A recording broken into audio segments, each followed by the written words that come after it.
mic off. That was me. That was you. Culprit. I've got my camera and my mic off till I figure out this Facebook thing. So anyway, go ahead. I'll join you shortly.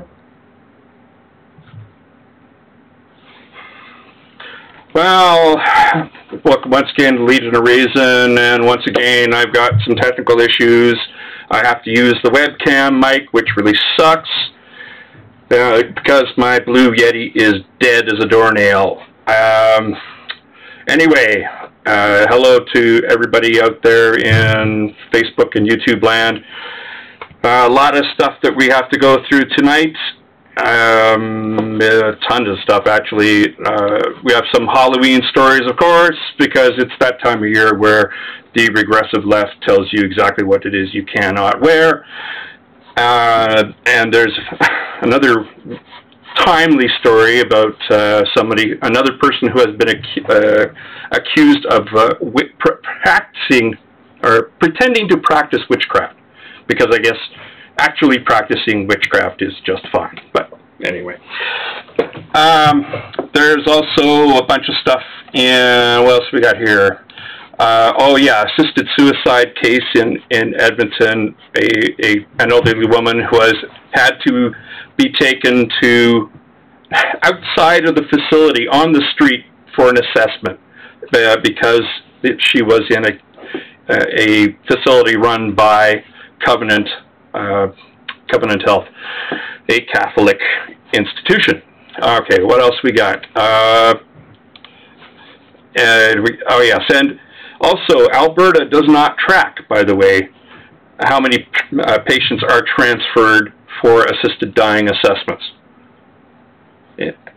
I don't know why. How about for the actual event? I don't know. What else we get? Oh, okay, on Islam, Sinead O'Connor. She's no longer Sinead O'Connor. She changes her name to Shuhada and has become a Muslim. Sort of an eye roller there. And in Europe, the European Court of Human Rights has ruled that defaming the Prophet Muhammad goes beyond the permissible limits of an objective debate. You've got to be kidding me. That's a horrible decision. And Rob Breckenridge wrote a piece for Global News that deals with that as well. The Irish had an election on Friday, and part of that election was whether or not they were going to keep the blasphemy law on the books. And we'll tell you how that worked out. And a bunch of vaccine stories. It's flu season. Get your vaccine shot. You know, I did it on the very first day that it came out, and yeah, there's no downside. But apparently there is for vegetarians. Vegetarians. There's no vegetarian alternative vaccine because they use porcine gelatin, and apparently that's more important than their health and everybody else's health. Whatever. What else we got? A horrible article appeared in the Toronto Sun written by Dr. W. Gifford Jones. And which I found out isn't even his real name. Oh, sorry. I got to kill something here because I'm getting double. And I know why that is. Okay, let's kill that. Oh. So it's okay. I'll kill that. That should handle that. Something happened in Skype, and I have to update all the settings. It's good now. Say something, Twyla, so I can. Testing. Much better. Good. Okay. What else we got? There was celery juice. I found out about this. I follow Dr. Jennifer Gunter on Twitter, and she was asking what the heck were undiscovered cluster salts. I went looking. I learned more about woo than I really ought to have. It gave me a headache, but anyway, we'll get to that, and I'll give you I'm going to share the headache. Going to be fun. If we have time, I want to get around to this article in the New York Times. Hashtag I am sexist. It was a opinion piece, so by a professor of philosophy at Emory University, and it's all kinds of bad. So anyway, we were at the Carolyn Porco, Richard Dawkins talk that was here last Monday, and thoroughly enjoyed it. It was a lot of talking about science, kind of waxing waxing philosophical around things like the origin of life, and mostly about that, which kind of is very interesting. Charging. Yes, you're charging. That's nice. The stupid speakers. Thank you very much for telling me. I really don't care, speakers. My favorite part of the talk was when they were talking about perhaps exploring other planets and ways to do that besides actually going there. Yeah, well, it's cheaper and more robust. The downside is that there's no adaptation, so there's no way to change the mission. You're stuck with what you got for you can't do it by the seat of your pants as a human being could. You're stuck with what you got robotically. The one thing they didn't seem to bring up, though, was the fact that this planet, like Caroline said, we need to take care of this planet, yes, but we also have to realize this planet's not going to be here forever. Well, we got a few billion years before we have to worry about, the sun becoming a red giant and, vaporizing the planet. So we got a while. In those terms, we have a while, but in the meantime, we could easily destroy ourselves. Yeah, and we do need to do something about what we're doing to this planet. Yeah, we do. I'm just not sure at this point that, we're seeing things due to global climate change, like increased number of forest fires and increased number of floods and hurricanes, and their severity. Bigger hurricanes. It's just going to get worse, and I'm not sure. I think we're already past the tipping point. And we're going to have to adjust to a new normal, which is sad. New normal of freaky weather. Very, very, extremes. People think of global warming, in terms of like everywhere getting warmer. That's not the case. It's more energy in the atmosphere and in the oceans, and that's going to produce ever more extremes in weather. There'll be cold currents and hot currents. And, yeah. So, but it was a good talk. Drought, floods. Yeah. The apocalypse is described. You know how in the Bible they claim about floods and such? Well, you haven't seen anything yet, except for, of course, what they perceived as a global flood at the time. I don't think that's going to happen, but I don't think that ever happened. I don't think that ever happened, Twyla. No, that's what they perceived it as such. Maybe they saw a large area get flooded and they thought it was the whole world. Yeah, it was the whole of their world. Yeah, it was, the Epic of Gilgamesh, it was a big flood. Yeah, sure, but yeah. Anyway, that's by their perception.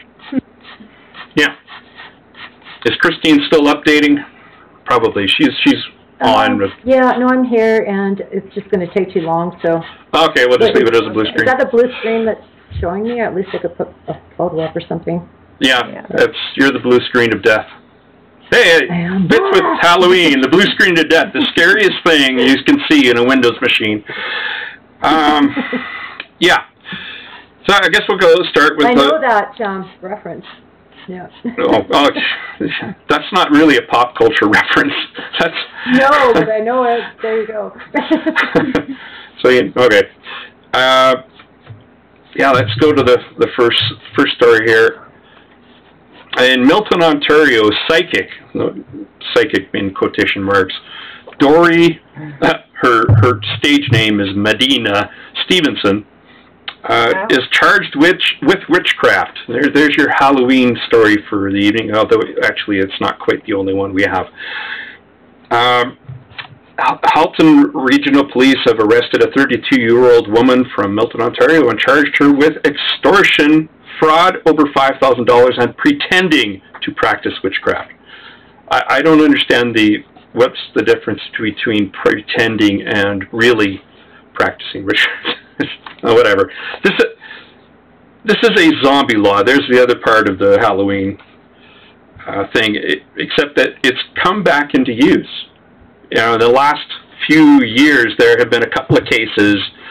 Let's see, a Mississauga man, 2013, had charges of witchcraft, pretending to practice witchcraft, dropped after he agreed to pay $23,000 in restitution to the victim, or two victims. And in 2009, a Toronto woman convinced a lawyer to fork over tens of thousands of dollars by claiming she was the manifestation of his dead sister. Wow. There's a fool born every minute, right? You know, that fraud, you know, charge her with fraud, but get rid of this witchcraft law. It's silly. Come on.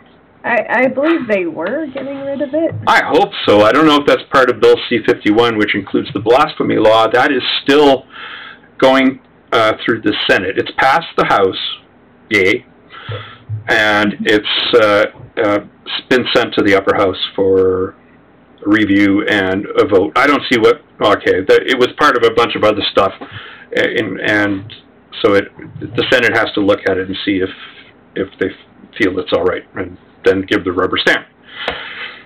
And it's done. So we may very well get rid of the blasphemy law before Christmas. Let's hope so. But anyway, one of Stevenson's alleged victims told police they had been defrauded of more than $60,000. Holy shit. I mean, after the first $100 you might think, gee, I wonder if she's for real. Well, for me, it'd be like, yeah, you're not for real. You're not getting any of my money. But there are fraudsters out there that can fool you in investments and stuff like that. So you can't say it won't happen to you. It can happen to anyone. But this is kind of the low-hanging fruit, to say the least. Anyway, anybody want to say anything about this? Yeah, it is part. The irony. What if they interpreted it to be witchcraft, or maybe that's just so far-fetched they didn't. That's not against the law, as far as I know. It's so far-fetched you don't need a law. Well, the fraudulent thing is the key, right? Yeah. Yeah. That's the main thing. Yeah, from our perspective, all practice of witchcraft is bullshit. But yeah. I don't understand. If it claims to do anything besides entertain. And you're right. It is part of Bill C-51. They're going to get rid of that one. This bugs me when the police. Okay, police know that this is a law which is going to be taken off the books. Yeah, like. Why charge anybody for it? And yeah, it was the same with knowing that cannabis was going to be legalized in Canada, and it is now legal. It's been, 2 weeks? And they were still charging people. What is the point of that? Yes. People were aware it was still legal, so they were... I see that, but it's not going to be illegal very, very soon. So why can't police allocate those resources elsewhere? Yeah. It's one thing for shops. They weren't supposed to open before, or even advertise before October. Was it 15th? 14th or 15th that it started to be legal. So there were stores that were advertising before that, and they've been charged. And that's okay, because that wasn't legal before, and it's still not legal. Or like it was there to give everybody the same chance in every business, the same opportunity, as opposed to somebody getting a head start. It was about fairness. But yeah, it was legalized on the 17th. 17th? Okay, yeah, there we go. Yeah. And what's kind of disappointing is that they don't sell, you won't be able to get edibles until next year. Yeah. Right? Which is better for me because I'm not allergic to the damn edibles unless someone's shoving it in my face. Yeah, and they just make it, you know, sometimes people, you take a bottle of wine to somebody's house, and sometimes you take edibles to their house, right? Like if they're going to, you know, a dinner party or something like that. Some people, you know, they got everybody else bringing wine. Like, here, this is for you. Save it for What's really pissing me off is there is a provincial law stating you stay away from parks with kids and things like that. So I went for a walk in a park in Calgary, and these guys went by on their skateboards, and they were smoking, and of course I'm really allergic, so I was down, getting my inhaler, couldn't talk. I really don't appreciate that because I'm trying to stay in places where I'll be safe, and apparently that's supposed to be around kids. Don't smoke that shit around kids, please. Yeah, and kids aren't safe around me, so there you go. Well, there's that too. I hate the little am bastards. going to stay away from areas that it's allowed as much as possible. Yeah, in I have Calgary, asthma. This is dangerous to my life. So please, like, at least give some consideration, A, to children, and B, to people like me that you're going to take out. In Calgary, it's only in private homes. You can't smoke in public places. Yeah, especially where there's kids. So this park, these little jerks were going around on their skateboards. Stop it. It hurts. Because they were never doing it before. Yeah. Yeah. I don't appreciate it, and I don't appreciate it being around kids. All right. University of Kent. What the hell's wrong with you? What the hell? Student union issues fancy dress guidelines. Fancy dress, meaning of course Halloween costumes, and students have been warned not to dress up as, I don't know what this is. I know what a Tory is, but I don't know what a chav is. What's a chav? A what? CHAVS. Oh, I don't know either. Or wear sombreros. You can't wear sombrero. So, banned costumes include, get this, cowboys? Why? A white guy can be a goddamn cowboy. They are anyways. Come to Calgary, sheesh. Native Americans. That's a common one, too. Priests. Girls can't Priests anymore. Priests. Are you kidding me? The scariest costume on the planet is a priest. Forget alien. All right? Forget alien or predator. It's priest. And you can't dress up as a Mexican. Oh. Like, what can you dress up as? I mean, that's probably a shorter list. Apparently yourself. It will. Okay. The student union says it will not tolerate behaviors that seek to offend a particular race or culture. Oh boy. Yeah, you'd have a really hard time coming up with anything that's not like that has any resemblance to human, basically. I'm a banana. And here's the thing you caught, Christine, was they are also told not to dress as, quote, any influential black person with, somebody else caught this, any influential black person with black face paint. But I guess not influential black person is just fine. Okay. Also on the banned list of costumes, which center around historical events that degrade someone's ancestry in a derogatory way. Like the Crusade, you can't dress up as a Crusader, so forget the Holy Grail and Monty Python, apparently. I guess they don't show that movie on campuses anymore. A Nazi uniform, an ISIS bomber, and the Prophet. Get this. What a zombie Nazi. Get this, they actually include in the student union statement, peace be upon him. Yeah. But I don't see Jesus Christ on there. Yeah. I guess you can do Jesus Christ for Halloween. I'm doing Jesus Christ on the cross. Prophet Muhammed. Do it on the cross. Yeah, according to the union, acceptable costume choices include cartoon characters, letters of the alphabet, What is this, kindergarten? Wow. cave people, and aliens. Oh. Yeah. You start an alien group and say, that's offensive. So, Green. yeah, apparently this is a draft proposal, but I don't care. This is just stop. Just stop. Yeah. I mean, this is the kind of thing that makes me want to dress up as a Mexican Nazi cowboy. Priest. Like some mishmash. A priest, yeah. I mean, like, you telling me what I can't do? This is just like telling me I can't draw Muhammad. Well, screw that. Yeah. Screw you. I do what I want. Did you see what Mayor Nenshi sent out? Oh, yes. Oh, my God, that was hilarious. No, I don't. Yeah. What is it?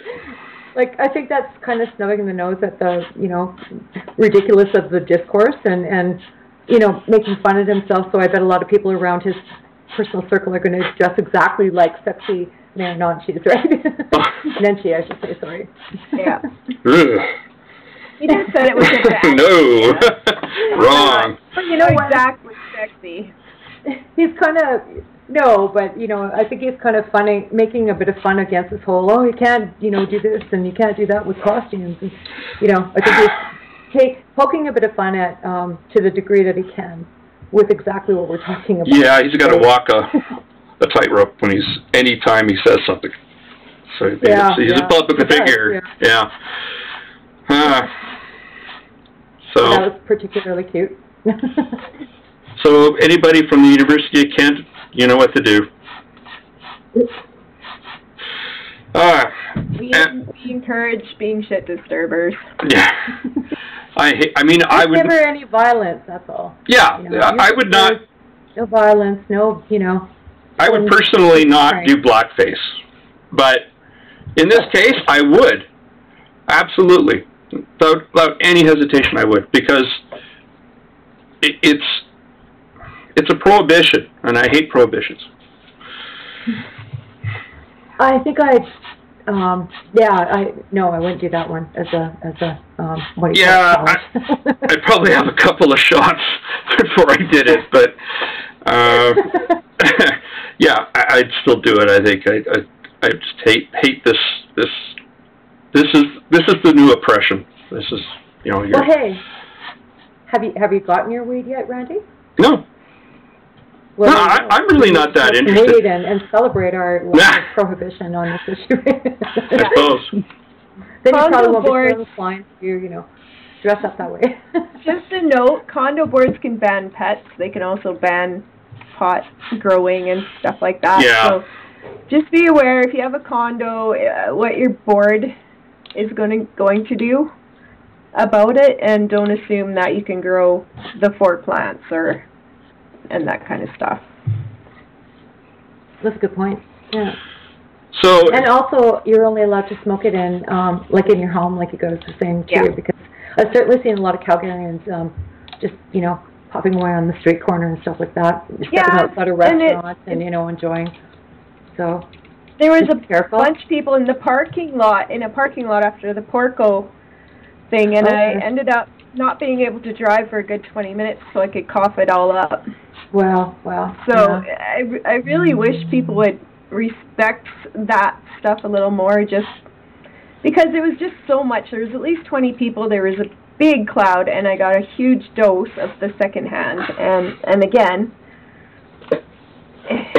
it hurts me a lot. I couldn't drive. I had to cough it up. It hurt me. It takes me about a week to recover from something like that. So I think my voice is still raspy from stuff like that. So I really, really wish people would look up the provincial law and then their city bylaw on that. And then please follow it. So I'm honestly going to have to wear a mask everywhere I go, and I'm not even sure that's going to help.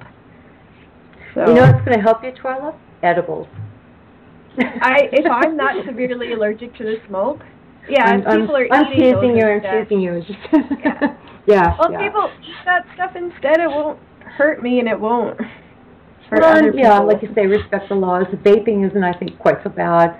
Certainly edibles are not a problem to, you know, not interfere with others, you know. Yep, I dodge cigarette smoke, but it doesn't hurt me quite as bad as the pot. Interesting.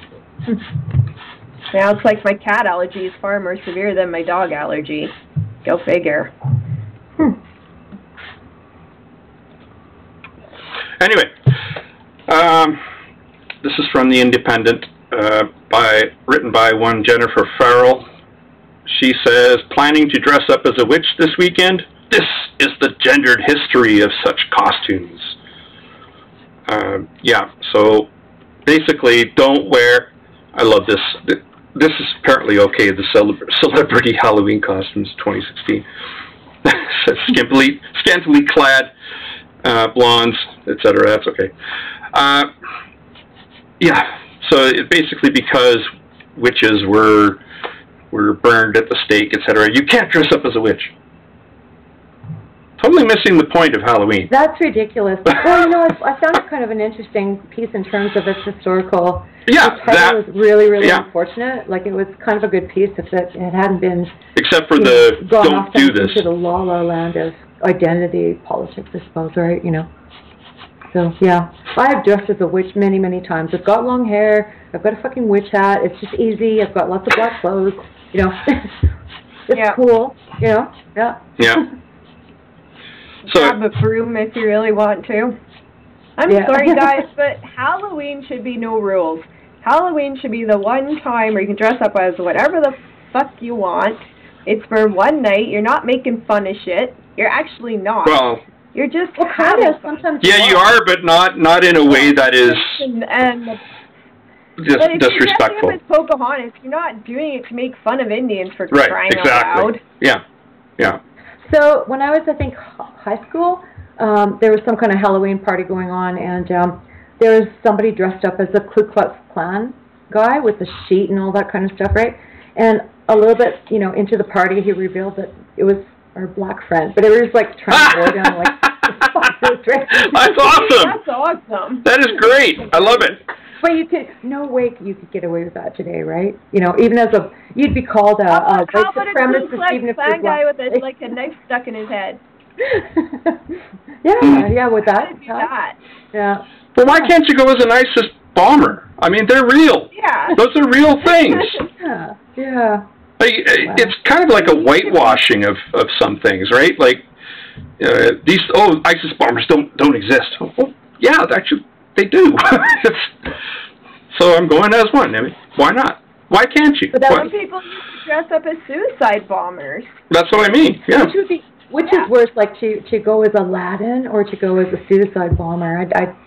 You know, going as Halloween, Aladdin is for crying out loud, it's supposed to shock people. It's supposed to scare them. It's supposed to make Aladdin's people look. lame. I mean, come on. Yeah, exactly. Aladdin's lame. Yeah. No. What's scary about Aladdin? Well, no, it's just that cultural appropriation. That's what I'm saying, right? Oh. You know, just like dressing as Pocahontas, right? Yeah. No, so I hear you, but this is so I'm talking about interpreting from a particular perspective. Yeah, I got you. You're playing. You're going to offend people. Playing devil's advocate. I get you. Yeah. But I would also say, so what?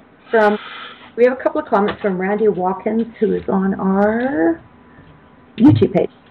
Blasphemy laws are so 18th century. We're in the 21st century along with the cannabis laws. Why not cancel Halloween altogether if it's so goddamn offending? Yeah, exactly. Yeah, I'm just going to get... Like, what is anyone going to do to you? Like, there's no laws against this. There's no... It's like, come on, people. Let's lighten up a little for one frickin' night. Yeah. Nobody's saying that, you know... I'm not even sure what it is that is the problem here. It's history. It's like, okay...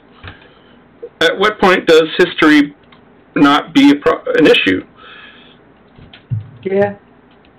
Like, there's mummies. People dress up as mummies and pharaohs. Like, is that going to be outlawed now, too, by certain social groups? Well, apparently, yeah. See, it might offend the Egyptians. I don't know.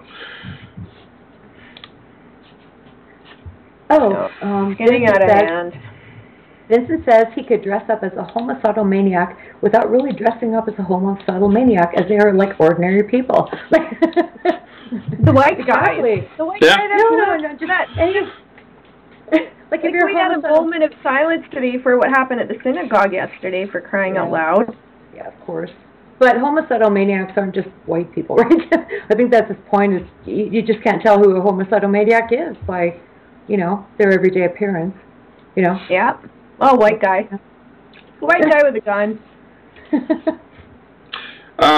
Apparently, Stephen Cherry has said that I am surprised to hear people defend a religious holiday that now involves dress-up so much. I'm not defending it as a religious thing. I'm defending the right of people to dress as they feel like they should. That's what I'm defending.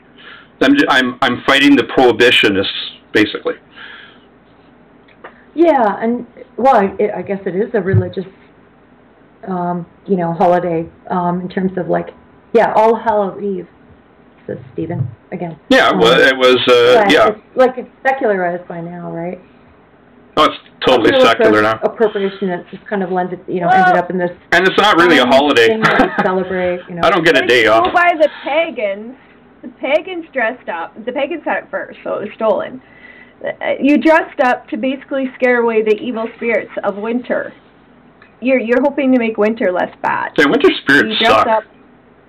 Huh? Winter spirits suck. Yeah. They used to dress up. They had their drinking parties, and it was meant to scare away evil spirits because they thought evil spirits kind of brought winter. They didn't have any other explanation for it. Yeah. Yeah. So they just shoehorned in their own bullshit. Yeah. I'm sick of the Christians stealing the good stuff. Okay, so Mardi Gras before Lent, I guess it is, right? I think a lot of people like the beads and what you do to get those beads and all that kind of stuff. There's just some holidays that have just become fun, right? And I mean, why not take it back before the Christians stole it? Yeah, exactly. And what's the one? Christmas. The Day of the Dead. Cinco de Mayo. Yeah. That's pretty cool. Yeah. I've thought about getting a tattoo of a skull, the painted skulls. On somewhere, I'm not sure where yet. That's a good idea. Yeah. Yeah. I have one tattoo. I have two, unless you count the little dots they put on me for the radiation therapy. Oh. Yeah. That's right. That's right. What the yeah. heck do you have, Randy? The Spock badge on his chest. It's awesome. Oh, right. Yeah. That's the first time I've ever seen it. A little nudity here. Badge. I'm sorry, the comm badge, not the Spock badge. Yeah, it's the science officer emblem. That's super cool. Awesome. Science officer. Cool. Anyway, I know yours yours was a special one with your daughter, right?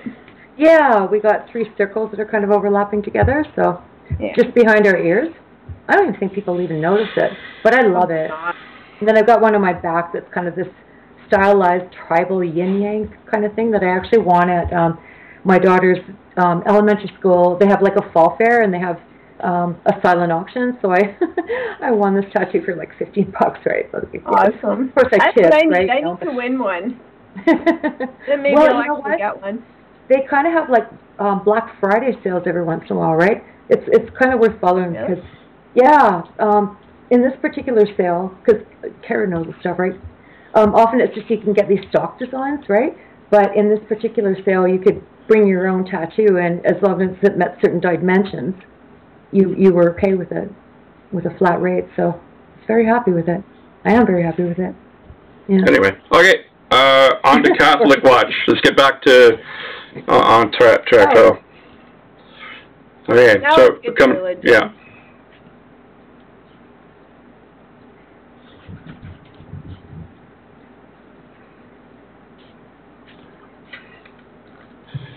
Okay, so we're on Catholic Watch, and this is a very sad story. Doreen Nowicki, she was staying in a Catholic-run facility in Edmonton, and she was very frail and in a lot of pain. And what happened was that she was given an exemption of the prohibition against even an assessment for whether she qualified for assisted dying. But an hour before, somebody rescinded that, and so she had to actually be assessed out on a street corner. And this is Alberta. This is Edmonton, and that's unbelievable. yeah, it's an incredible indignity. I'm hoping this has sparked a lot of outrage, rightfully so, and I'm kind of hoping that we can finally, maybe, I'm hopeful but not, or hoping but not hopeful. That's how to put it. That enough outrage will be generated by this that we can finally get Catholicism out of at least palliative care. Get them out. And of course, they have to be moved to another facility for actually the event of assisted suicide. It's all wrong. I mean, this is supposed to be about the patient, and it's not. It's about them. You know, like, oh, we don't believe in this. Well, I don't care. It's not about you. Yeah. It's not about you. It's about the patient. The doctrine of suffering is a... Yeah, redemptive suffering. Yeah. It's patently evil. It is, you know, there's dignity in suffering. Like, yeah, no. Okay, let me poke you with a knife a few times and see how much dignity there is in that. Yeesh. Suffering is suffering. Okay, that's it. If I may suggest, if people would stop voting for conservatives, we could probably start moving forward a little bit on keeping things public, and because the Catholic ones it's partly private, and this was allowed by conservatives. So stop letting them in, and we might get past this kind of stuff. Wait, what do you mean it was allowed by conservatives? What's that? What do you mean it was allowed by conservatives? Conservatives are pro-privatization, and they pander to religion. So you stop letting them have 40 years of control, you might start progressing into the future and have less, you know, these Catholic-run hospitals, Catholic-run. I mean, politically, the landscape would change, and then you would see less of this, because there would be less privatization and more public. Just saying. Oops. I'm just... Get out and vote. Yeah, I don't know what we're going to have for a government next year. Next year, there's an election. Start thinking about that. If you want this kind of stuff to stop, don't let Jason Kenney in, because he will make more of this happen. Yeah. Yeah, there's not much to be said for it. I kind of got it. I'm just playing with something right now. Not with myself. No. I'm kind of watching. Screw it. I'll do it later. And I hope they call in, because we've had some interesting ones. Yeah, I've got the call in number up. Give us a shout if you have something to say. Yeah. 1-587-288-1067, toll free. So. Toll free. Yeah. And remember, we're live. Of course, these people know. We're live on Sunday, every other Sunday evening or so, at 8 p.m. Mountain Daylight. Well, Vincent Stevens, whom I'm very jealous of, because he's up at, where is he again? He is at, where is it? Radium Hot Springs.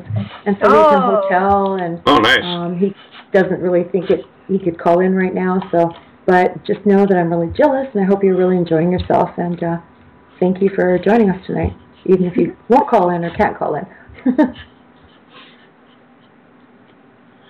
Yeah. So Covenant Health has apologized to the family, and they promised that this wouldn't happen again. Okay, who cares? I mean, yeah, that's great, but you still have to move her to another facility in an unfamiliar place. Yeah, it's just not good. I can't imagine how terrifying that must be for somebody who's, you know, in later stages of something like Alzheimer's and that kind of thing. You don't even maybe even know who your own children are, your own, you know, spouse and that kind of thing, and then you're put through all this shit. It's just such a inhumane cruelty, you know. Someone can consult on this unless they're fully, you know dementia and such. So yeah, you can. Yeah. There's a weakness in the law that doesn't allow for a living will. Oh, really? I thought that it did. No. Really? Yeah. No. Wow. Yeah. At the time of the assessment, you must be of sound mind. Yeah. If not sound body, which is kind of the point. So there is a parliamentary committee that looked into it. They should have reported like around January or something, February. I haven't heard anything back from that. But. I had a conversation with my family doctor about that, and she advised me to make a living will. So I guess that would just maybe add extra support. All that would do is, you could have a DNR, a do not resuscitate order. Yep. Yeah. But not assisted dying, you can't do that. Huh, okay. Yeah. Okay, that makes sense, okay, yeah. And no, it doesn't. You should be able to do that. You're right, yeah. I mean, in terms of my confusion on the issue, right? It's the way you explained it makes sense. Yeah. Not the principle itself, yeah. Yeah, this is just a sad case.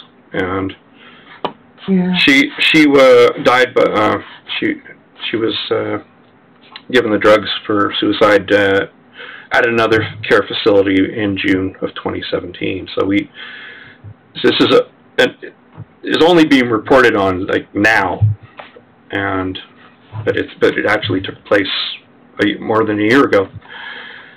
And we don't even know how many times this has happened because Alberta doesn't track how many patients are transferred for assisted dying assessments. This is a real slippery, squiddy kind of thing where Catholic institutions like Covenant Health don't have to report any of this. And they don't want to, of course, because they normally don't allow the assessment on at their facilities. So we have no idea what the numbers are, and that's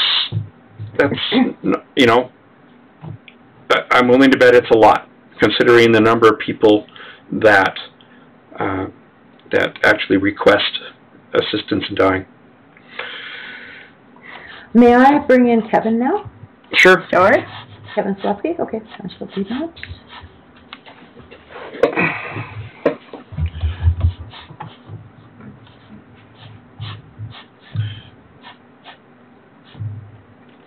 There we go. We're calling him. We can carry on and talk. Sure. Yeah.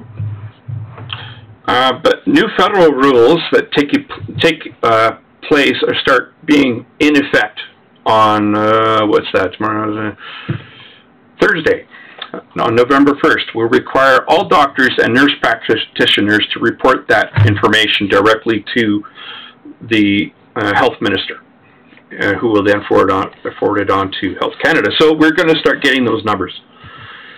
And it'll be very interesting to see what those numbers are, because I don't think that the number of people, per capita in a Catholic-run facility versus a public one are any different. It's easy to say, I don't believe in assisted dying when you're healthy. But when you're suffering and the loss of dignity becomes so great that it's not really life anymore. It's just existence. Yeah. You're going to start thinking, screw the redemptive suffering bullshit. There's no dignity in suffering. Yeah. Hey, how's it going, guys? Hey, Kevin. Okay. Yeah. Yeah. Okay, continue. Don't let me interrupt. Sure. Welcome, Kevin Sawatsky. Yeah, we're just talking about the assisted dying assessment case of Doreen Nowicki in Edmonton last year. Okay. So I'm not familiar with that one specifically, but yeah. She was I'd like forced. somebody to help me to die too. Well, she was forced to, just for the assessment, to be done outside of a Catholic-run healthcare facility. Oh, absolutely, yes. And she was very frail and in a great deal of pain. So it introduces totally unnecessary suffering for individuals. It's on top of the suffering they're already enduring. On top. And they're already saying, I can't take anymore. So, and they're forced to take more. Yeah. The opponents to it seem to think that it's just going to be a slippery slope, and everyone's going to want to die. It's like, no, it doesn't work that way. That. I don't think they. I think the argument would be more like, everybody's just going to want to kill off their parents, or right. I think that's the argument. I can think of people that like to kill too. And that can actually happen. But doctors, you think doctors are stupid? You think doctors don't know? They know when it's sincerely from the patient, as opposed to somebody being coerced. Yeah. It is very involved. It's not just like something that somebody just one day wakes up and decides to do. Yeah. Right up to the moment that you're getting when you're ready to die, there's several checks and balances in place that prevent you from doing this when you're not really quite behind it 100%. Yep. So it's hopefully we'll see some numbers from that in terms of how many times this kind of thing happens, and then maybe we can raise holy hell. Absolutely. And I'm so happy that so many people are going to be able to die. Great. Well, die with dignity as opposed to wasting away to absolutely nothing, taking nothing by mouth, and then dying by dehydration. There's no dignity in that. Yeah, that's how my stepfather died. My grandma went. Yeah, my stepfather chose to withdraw from food and water. I have no doubt he would have. He died. Dehydration. Yeah. Down here in BC, a woman was actually pretty much forced to starve to death because, she was in a limbo area before they had signed it and made it so that you could officially, die with dignity. She was, unable to respond by the time that she was actually ready to die, and they just starved her to death. They just let her suffering go until she died of, malnutrition. It was terrible. Yeah, you become delusional, and, it's just not, it's not comfortable to see. Yeah, how is that wonderful, so dignified a death? Give me a break. Yeah. God. Catholics believe in some weird shit. I mean, really weird shit. To say the least. I mean, I've been reading a couple of books on exorcism, and I tell you, you just got to shake your head. It's just, these people are whacked. The things that they believe exist. It's not just God. It's all these demigods and saints and demons and demon possession. Do you remember a movie back in the 80s called The Serpent and the Rainbow? No. Heard of it. This physician went down there to research the cure or some kind of thing that puts people out. Anyways, he's like, I don't believe in voodoo. And the guy he's with says, it doesn't matter if you believe in voodoo. They do. Yeah. That's true. Make it happen. That's how Christianity works too. Mm-hmm. Oh yeah, I think we're gonna ready to go to Islam. I think. What's that? Oh, Ion Islam. All right, Ion Islam. All right, Sinead O'Connor converts to Islam and changes her name to Shuhada. Okay. That was a stupid thing to do. Exactly. That's what I thought. You just roll your eyes. You just roll your eyes and say, oh, geez, not again. I know she's had some mental issues, haven't we all? But this one kind of takes the cake. And somebody, who was it who pointed out, was it Faisal or was it Lalo Zagat, who pointed out that singing the prayer, call to prayer by a woman is haram? And she did that. I suppose so. Yeah. I didn't see that, but yeah, that makes... So she's already bad. Yeah, she's a very bad Muslim. So she's got the whole hijab thing going. The article mentions the names that she's had. So right now it's Shuhada, which means one who bears witness, but last year it was Magda David. She took it to be free of parental curses. So what's she going to do next year now? Okay. Well, I think the poor woman is, you know, not exactly mentally stable, and yeah. Or she could be like Bono, and it might have a new album coming out, and this is promoting it.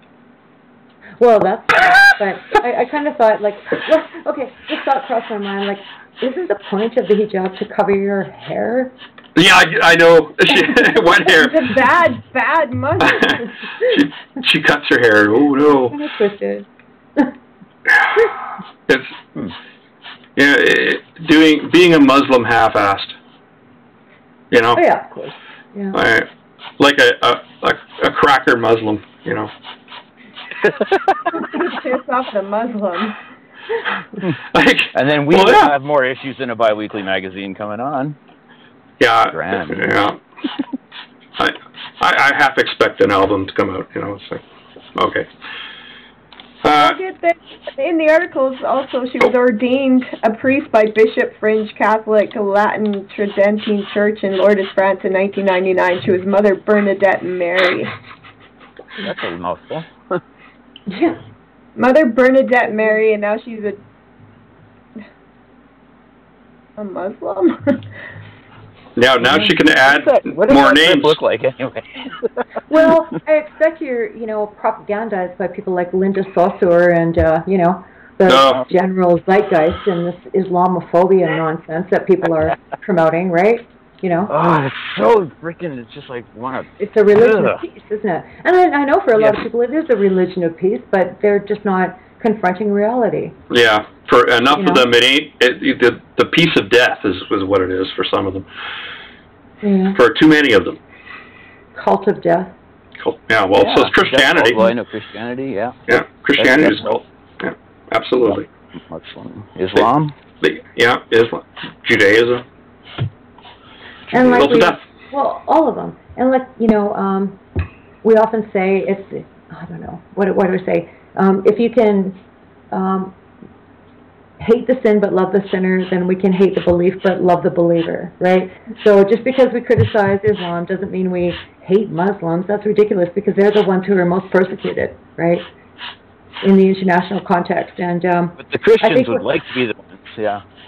I think what kind of bugs us about, because, I don't give a rat's ass about, people converting to religion, but like you said, Randy, she needs to actually promote, or whatever her name is now, Shuhada, is Shahada. Kind of buying into this normalization of things that I think a lot of ex-Muslims would be very unhappy about. You know what I mean? Propaganda. Yeah. She's buying into the propaganda. And she's just, people point, she's just not that smart, and that's fine, That seems to be par for the course right now in this day and age. Yeah. Sorry, go ahead. She's actually not just copying Muslims, but she says she's converted to Islam, and she's not doing it right.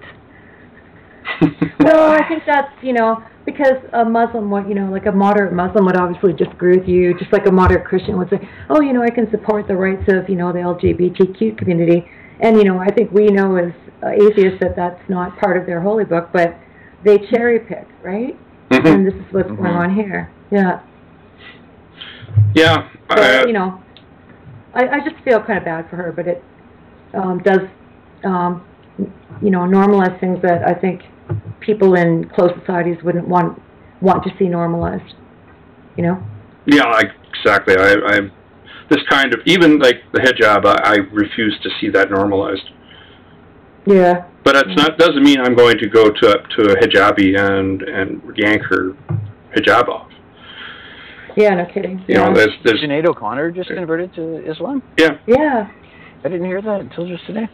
Oh, wow, okay. Huh. That's, I've been under a rock. Anyway. Well, what is Iraq?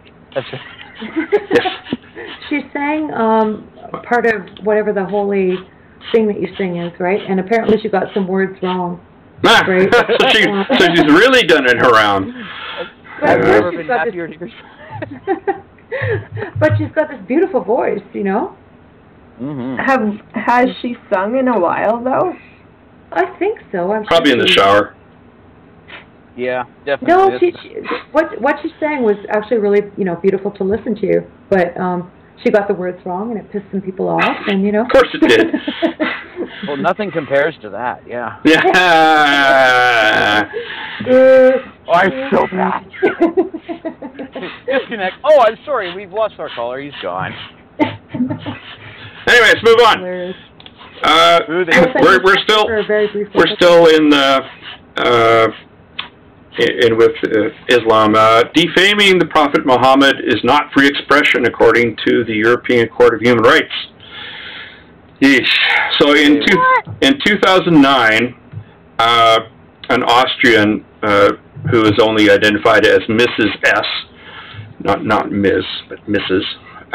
She defamed the Prophet Muhammad's marriage in a talk entitled "Basic Information on Islam." I don't think this is a nice person. Okay, I have a feeling that there's a lot of bigotry with this person, but this decision's still wrong. She was fined 480 euros and the cost of the proceedings, and she appealed to the Vienna Court of Appeal. They upheld the decision in 2011, and it was dismissed. A renewal proceedings request was dismissed by the Supreme Court at the end of 2013. She complained then to the European Court of Human Rights, and they told her to get lost and upheld the court decision. Okay. Thoughts? That's all I got on this. There's not that much on this. Oh. So, what was the name? Mrs. S. That's all we know. Mrs. S. Yeah. They said that defaming the Prophet Muhammad goes beyond the permissible limits of an objective debate. I don't agree with that. Okay. So what about the flying spaghetti monster? You're not allowed to make fun of that, right? Yeah, he boiled for our sins. Make fun of it ourselves. Yeah. The court. It's still not considered a true religion, so. It's got as much validity as any other religion. That's true. Exactly, that's the point, but they won't validate it. I guess it's the number of adherents makes it more and more credible. 50 years first. Yeah. Well, it has been. I remember. Still more of a religion. It's carved on the walls of the pyramids, I think. Do you recall? Yeah. The flying spaghetti monster. I've seen a likeness. Yeah. Definitely. Just because there isn't any evidence doesn't mean it's not true. Bad evidence. I'm sure I can interpret some kind apologetics, spaghetti apologetics. Writing the holy greatness. My anecdotal evidence trumps your facts, okay? I wrote it on a napkin the other day. It's real, okay? Right. Yeah. And just rejoining the conversation. I didn't notice you were gone. Or golden plate. What's up? I didn't notice you were gone. Oh, okay. All right. And I have to, I have to apologize. I have to apologize that I haven't been able to at least pull up an avatar. So, my apologies for that. Yeah, the blue screen or whatever it is. Yeah. So, don't call Muhammad a pedophile if you're in Europe. Well, that's interesting. Yeah, go ahead, Chris. Go ahead. It's a reality that many of the holy texts basically confirm. If you guys haven't already talked about this, it's you know, like, I don't get that. Like, defaming somebody involves lying about them, whereas this is actually true. Mm-hmm. So I don't get how it managed to pass as a defamation kind of thing. Yeah, married at 6 and consummated at 9. I know it's true, right? I had this discussion with some people a while back that is it not anachronistic for us to like judge way distant past things in light of modern morality? I guess you could say, or modern morals. Kitty fucking doesn't quite rate up there for me. You know? I know. Me neither, but, you know, like, it was sort of a common practice back then, so are we right to say it was wrong because nowadays we realize and recognize that it is a bad practice or completely purely evil, whatever, you know? I think we can regard it as the fact that these things happened in the past, but I think we still have a right to have a moral judgment about that in our present time, absolutely. right? Like, you know, we can look at that as history and maybe, refrain from judgment, but I think most of us would, we'll try to read it objectively, okay? Yeah, we can't say, because Muhammad did it and we're condoning it, that he did it, so we can all go out and do children diddling things. No. Yeah. I mean, Yeah. But yeah, anyway. That hurt just thinking about it. I'm sorry. I'm kidding. Well, it hurts my brain that you can't call him something, anything. You can't have your own opinion about some mythical thing. It's like insulting a unicorn for crying out loud. Yeah, but he was a real person. Don't insult my unicorn. Go ahead. But he was a real person. He's not a prophet. They're saying he's a damn prophet. Well, yeah, but, and if you read the scriptures or whatever in some particular way, which is pretty much the dominant way that he married, sorry, I can't remember the 6, and then they consummated when she was, 9, okay. Yeah. 10, okay, yeah. And the apologists will try and get around this. They do. So the apologists try to get around this and blah, blah, blah kind of thing. So it's an apologetics argument, but I also understand, a real person has a history, and that's worth studying. Mm-hmm. And if, that was the case, that we can regard it as a fact without condoning it, apologizing for it. Let's put it that way. Well, you should be able to condemn it. Well, absolutely. Yeah. And I would agree. I was just talking at minimum here. She couldn't condemn it by calling it out as it was. Yeah. And nobody else can. Specifically are you talking about? Like the girl in the past, or are we still talking about... I'm sorry, I missed the transition there. Who it's a juxtaposition. I'm sorry, I can't think of the woman, the little girl that... the little girl, yeah. Muhammed. Aisha, yeah. Thank you. I'm back on the track. Okay, that's good. Yeah. Not just derailed, I thought. If it's not a matter of fact, it's certainly a matter of something that's been presented in the Holy Text. Yeah. Yep. It's a historical, in that sense, it's a historical fact or a literary fact, right? If you're going to take it seriously, either take it as a historical fact or fictional piece of literature. And then if you do that, then you're going to have to bend over freaking backwards to morally justify this. Well, you justify it by him being married as opposed to him being not married, so it's not rape if he's married. And that's the justification. The only thing that would make it bad or good is that he's in it within the confines of marriage. So exactly, so it can't be rape. There you go. Yeah, that's how they do it. That's how they do it. Of course it's rape.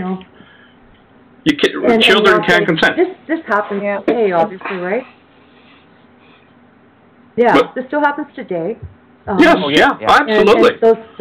And that's why. Or children, as they become women, are denied education, they're denied health care, they're treated as vessels for reproduction, essentially.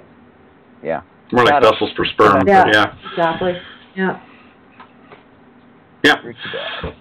Rob Breckenridge wrote an interesting piece on this it was put on Global News in a commentary. Free speech includes the freedom to insult religious figures. Yeah, darn right.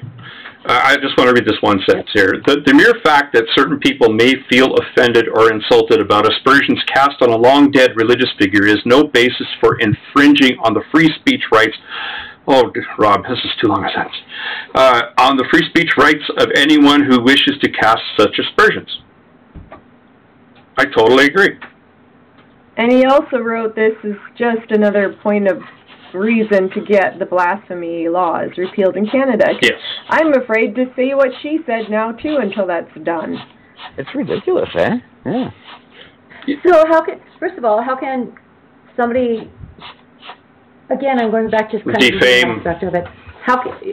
Somebody that's not even alive, right?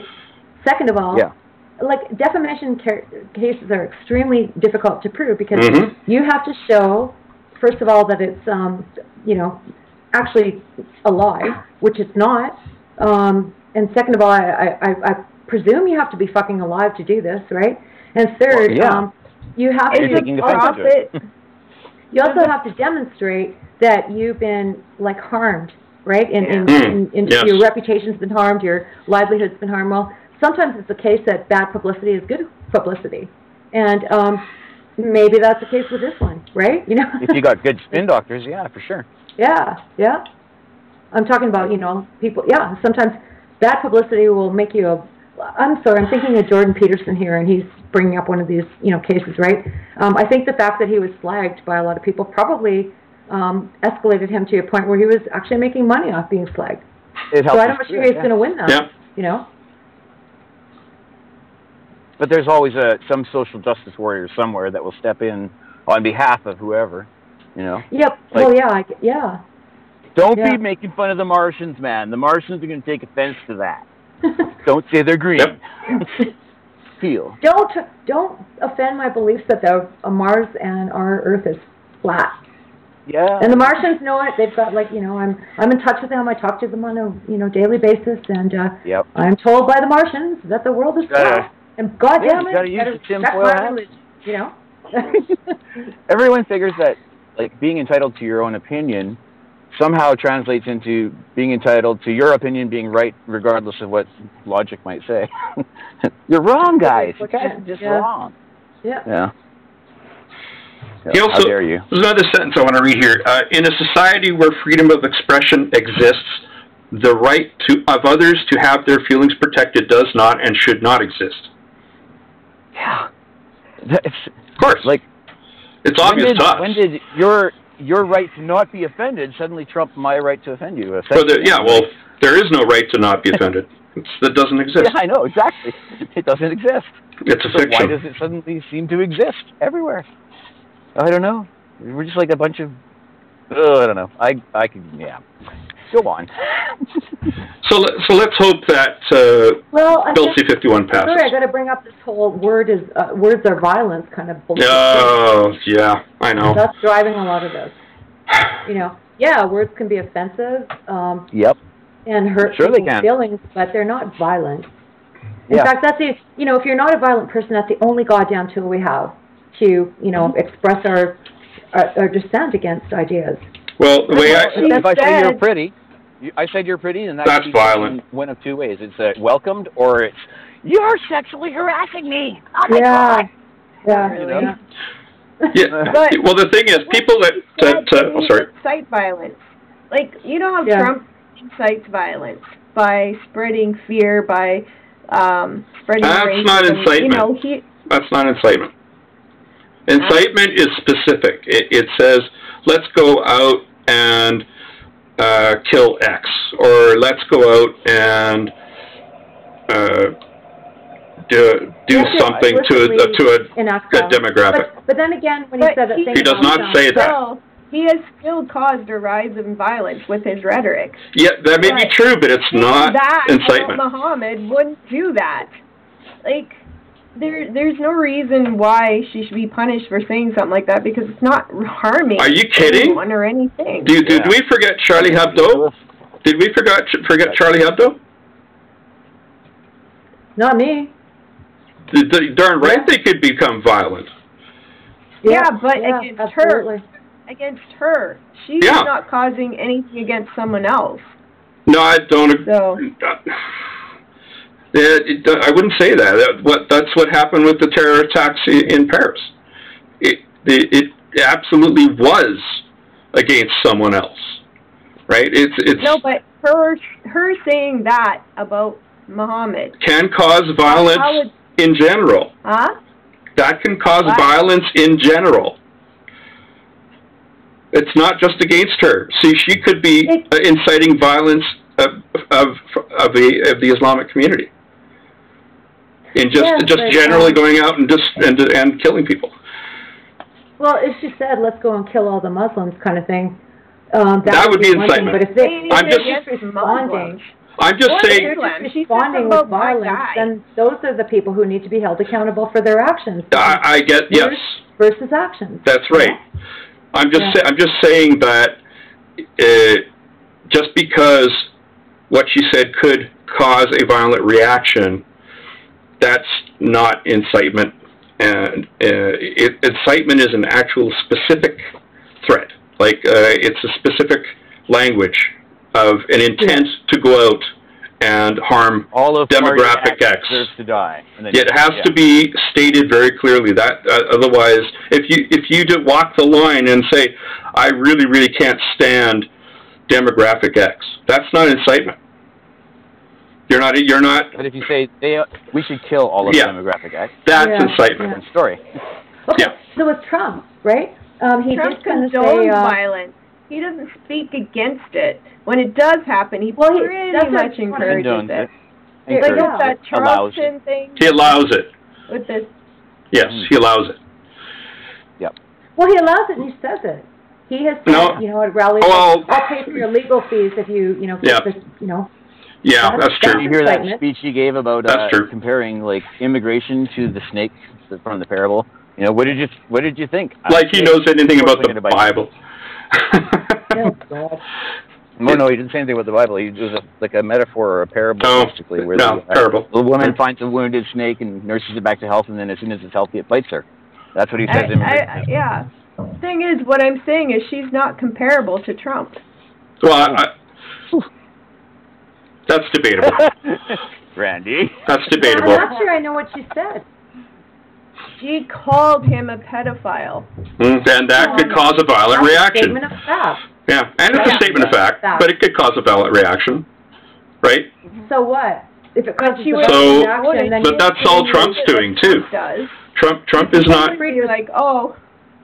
You protect the freedom of speech, and you penalize those who dare react in a violent way. Yeah, I agree. But what she said could be construed as, if you're into social justice, it could be construed as incitement. It isn't, of course. It's not. It's not incitement. Yeah. What Trump says and encourages is punch him in the. What did he tell? He said punch. He actually said to punch the guy. I think. Punch him in the kofiv, I think it was. Oh yeah, the kofiv. What is a kofiv? Yeah. They were enacting violence at these rallies, and he said, "Hey, go ahead and I'll cover your legal fees," or something like that. Which he actually did say to hit him. Yeah. Regardless of how you look at that, it's still minimizing. Knock him out. Something like that. I don't know that. Like his words were twisted in such a way that obviously we, Yeah, that's really close. Right? That's really close, but I do not think that's incitement. In the U.S., hate speech is protected under freedom of speech, whereas unfortunately here it's not. Yeah. I don't like that. It depends. If you're singling people out for something that they were born with, or like really don't have anything they can change, like they're immutable characteristics. Their skin. Yeah. Well, racism or bigotry versus your beliefs. I think it's fair to criticize beliefs. Maybe not the believer, but you certainly depends on the believer. Doctrines. They take it personally, though. Depends on the believer. Well, too goddamn bad. I'm offended. So fucking what? If I might quote Stephen Fry. Yes. I get offended all the time. Think I'm running around trying to undermine people's rights? No. Well, fuck you and your offense. Okay?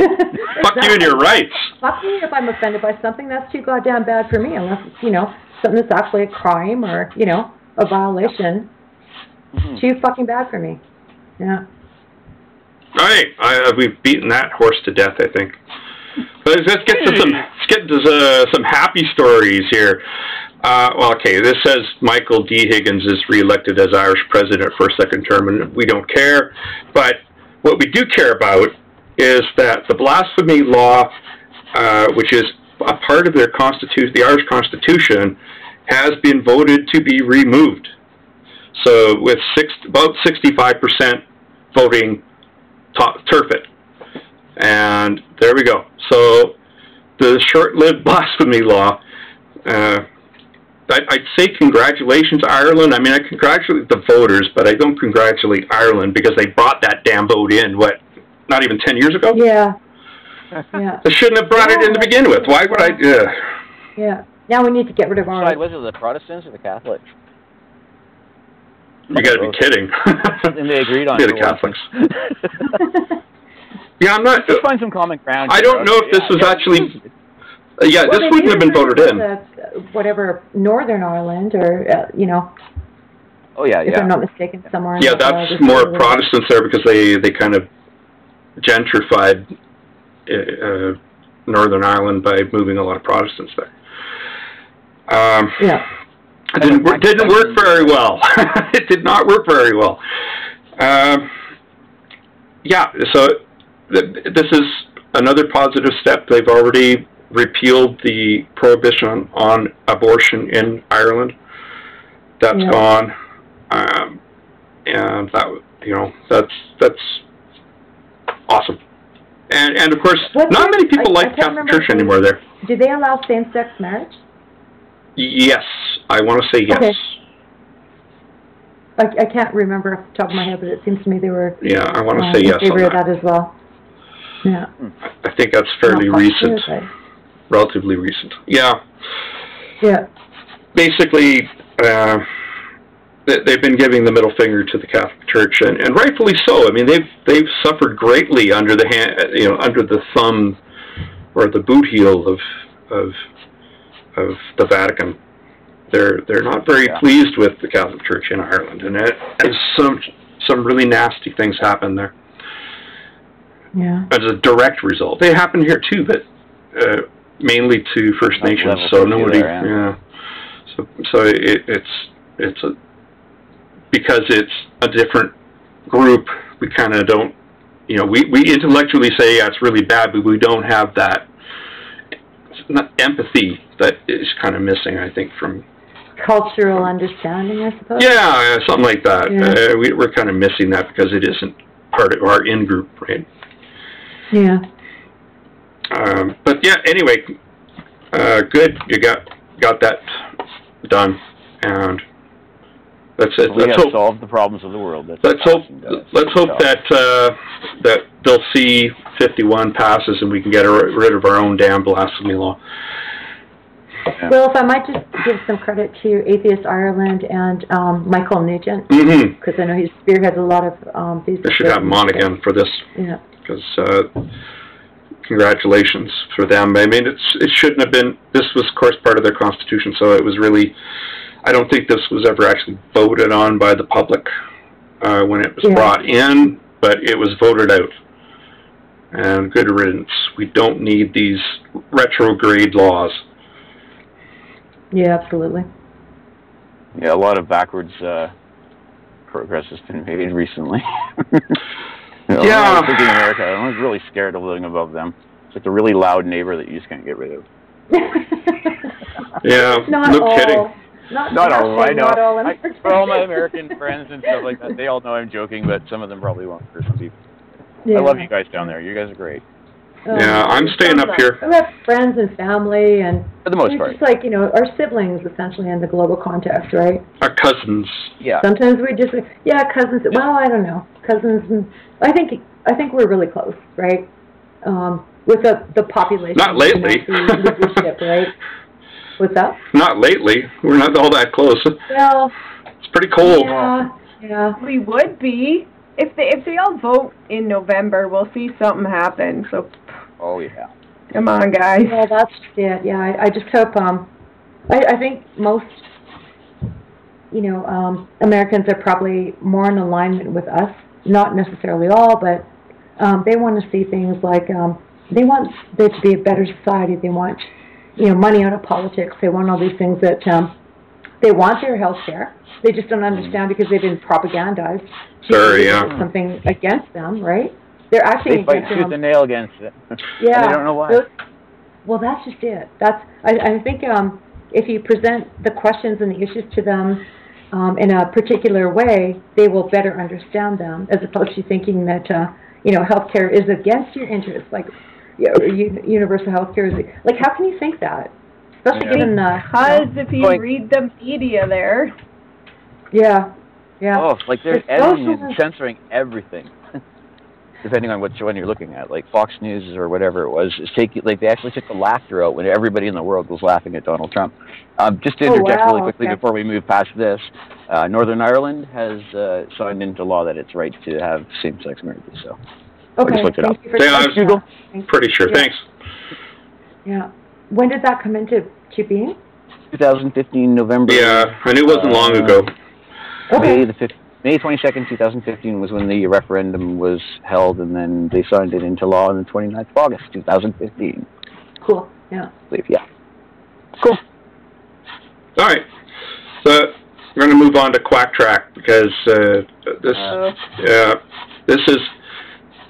which one do we want to do first? I think we're going to talk about no vegetarian alternatives. That's really scary, kids.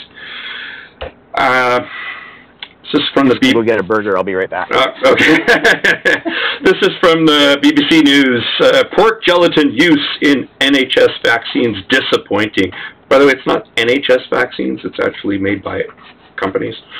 So the use of pork gelatin in 3 vaccines used by the NHS has been branded disappointing. As the British are they're so unprepossessing and diminished in their language, right?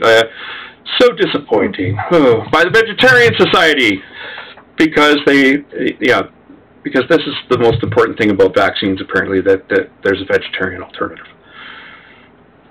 Okay, so when it comes right down to it, if you take pea and you get the water out of it, you really shouldn't care about the fact that it came from pea.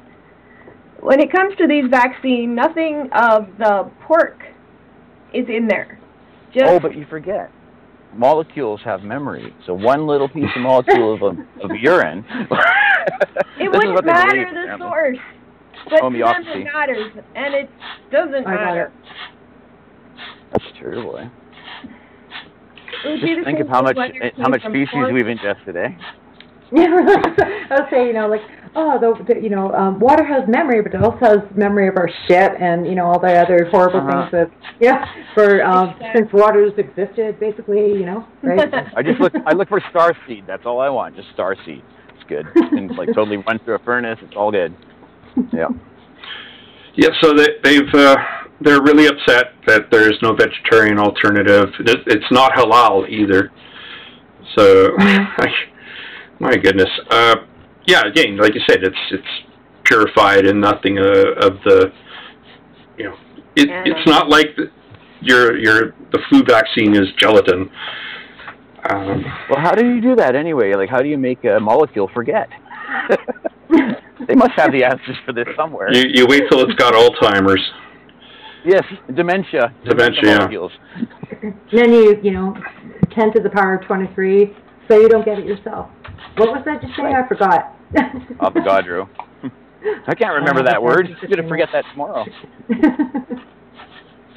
6.02 times 10 to the 23rd. That number is stenciled in my brain from chemistry. Yeah. So are my locker combinations and serial numbers to the locks from high school. I don't know why. Well, when they have those days that kind of challenge, there's a day to challenge homeopathy, right?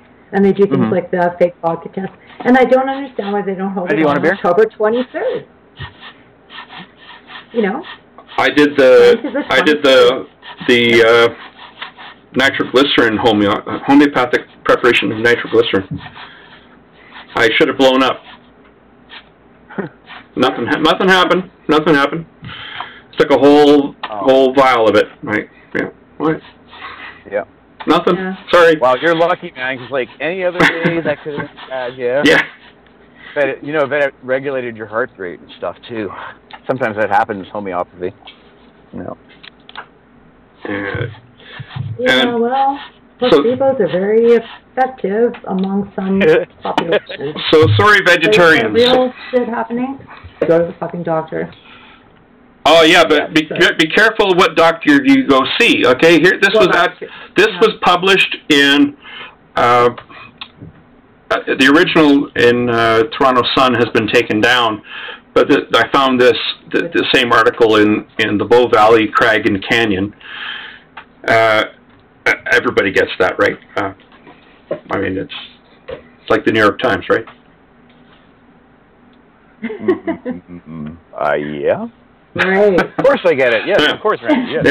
See, good. See, everybody's up to speed. Anyway, it's by a Dr. W. Gifford Jones, who's a well-known quack. And by quack, excuse me while I put in the legal caveat here. By quack, I mean somebody who presents claims without peer review evidence. Well, and in not only good that, medical if you go journals. on the about page of this guy, if you go to his website, that's not even his real name. What's he hiding? Yeah. I wonder. Exactly. His real name's actually, I'll have to go back to his page. It's Williams.com. Yeah. .gift.com. Yeah. DOCGIFF.com. You go on his about page, he's got this AKA under his bio. Dr. Gifford Jones, AKA Ken Walker. Yeah, I saw that. Oh. What the hell? Yeah. Dr. Gifford Jones, MD.W. Your resource for no-nonsense medical and healthy lifestyle advice. And he looks really pretty in that picture. That's great. This guy's like 100 years old. Yeah. So he wrote this article. Brain somewhere. He wrote this article, What You May Not Know About Vaccines, and actually you shouldn't know because it's not any definition of knowing that I would subscribe to. It's all anecdote. Or mercury. He takes vitamin C to strengthen his immune system, and I'm just like, oh, this is a claim. Right there. Yeah, right. This is a claim that's been debunked since like the 1970s. Linus Pauling first put it forward in a book. I mean, he was a great physicist. He won the Nobel Prize for Physics twice. He's no expertise in medical research. So that's why Yaks is the same thing. They're all engineers or physicists or something like that, but they have no idea about world history or what. They're out of their fish out of water. Here's a typical parent story. My child was healthy, was given a vaccine, and then something happened. Anecdote. Correlation equals causation, and it's good science right there. You know, it's usually and the something, of course, being autism, which of course happens at about the same time as vaccinations happen. But somebody who's an expert in autism can actually see the subtle signs much earlier on, earlier than before vaccines the vaccine schedule would have been started. So my daughter has Asperger's, so I'm a little bit familiar with it. It's from those vaccines, man. He makes a bunch of claims in here to SIDS and other things, and it's so here it is. For instance, I learned of babies dying of SIDS. This has occurred 24 hours after a vaccine was given. Of course, it's all anecdote. Some authorities claimed the death was a coincidence. Maybe it was, but it was one critic remarked, "If it most, my goodness." As I researched vaccines, I discovered the heavy responsibility of providing the truth. The truth, and it is a trademark, I'm sure. No journalist... Here's a really easy thing that they can do. They can just go out and do this, okay? If they don't like their vaccines, why don't they wait a year until they're like 6 or something when, autism doesn't usually happen. It happens before that. Because and then take the you're vaccine. delaying it to the point where the child could get the disease and die. Yeah, when but they right now they're not getting it, period, so that's better than not. That's it, plus there has been many studies that have refuted that bullshit along the way, right? So, and Andrew Wakefield. They actually have control groups. Yeah, his study was would never have been proved by any ethics board. He actually violated ethics. 11 frickin' kids at a birthday party. Yeah, the Lancet should never publish it. Already on board with the whole, and then he cherry-picked, oh, this person is no bad, so I'm going to have them in my study because they ended up with autism. Oh, it's good for me, right? Yeah. Like that, if you go over a guy where that woman sits down, she's like, vaccines cause autism, and he's like, I have 10,000 papers that say no and one that says yes. Yeah. He grabs the one and goes, I knew it. Yeah. Walks out. Yeah, really. Well, not only that, when they stopped vaccinating, the SIDS rates did not change. However, more kids died from diseases. So not only did you not have less SIDS, you had more dead kids. Well, what was how many people died, or how many kids died last year in America, where like all these like things should be like completely eradicated? It was like astronomical compared to the centuries before, or the decades before, rather, because the people who don't vaccinate their kids. Measles, SSP is coming back because measles is coming back. Polio? How many people? Polio. We almost had it eradicated. 40,000 cases of measles in Europe this year.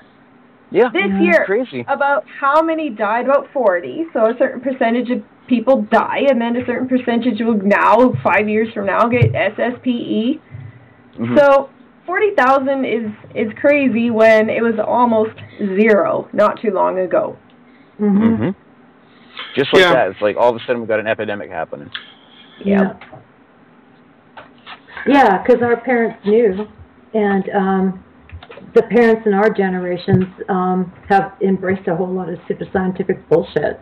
And, our generation and younger generations more so maybe even us, right? Trying to even, like, shock them into it, like, where you show them like, horrible pictures of kids covered in measles and about to die, or like polio. They do. They call that scaremongering. It doesn't work. It doesn't work. They just cling tighter to their beliefs. That's it. Yeah. No, they don't appreciate scaremongering because they know that those oils and natural shit and vitamin C will keep their kids safe, so shut up. Well, plus we're like shills for big corporations. I'm expecting my check. Yeah, no kidding. My check tomorrow, right? Oh, as soon as you say big pharma or conspiracy or like contrails or chemtrails, and that's it. They're even tighter entrenched in their little false beliefs. It's insane. You can't convince them. And just to be clear, we are not shills for the we're not shills in any capacity. I didn't get vaccinated as a kid, so I'm an example of a person that got to have some of these diseases. So I still have awful allergies. My brother still got Asperger's, So I'm sorry, but even unvaccinated kids get this stuff. Yeah. And Mr. Gifford Jones / AKA Ken Walker, he trots out all of those things, and of course, what does he have to sell?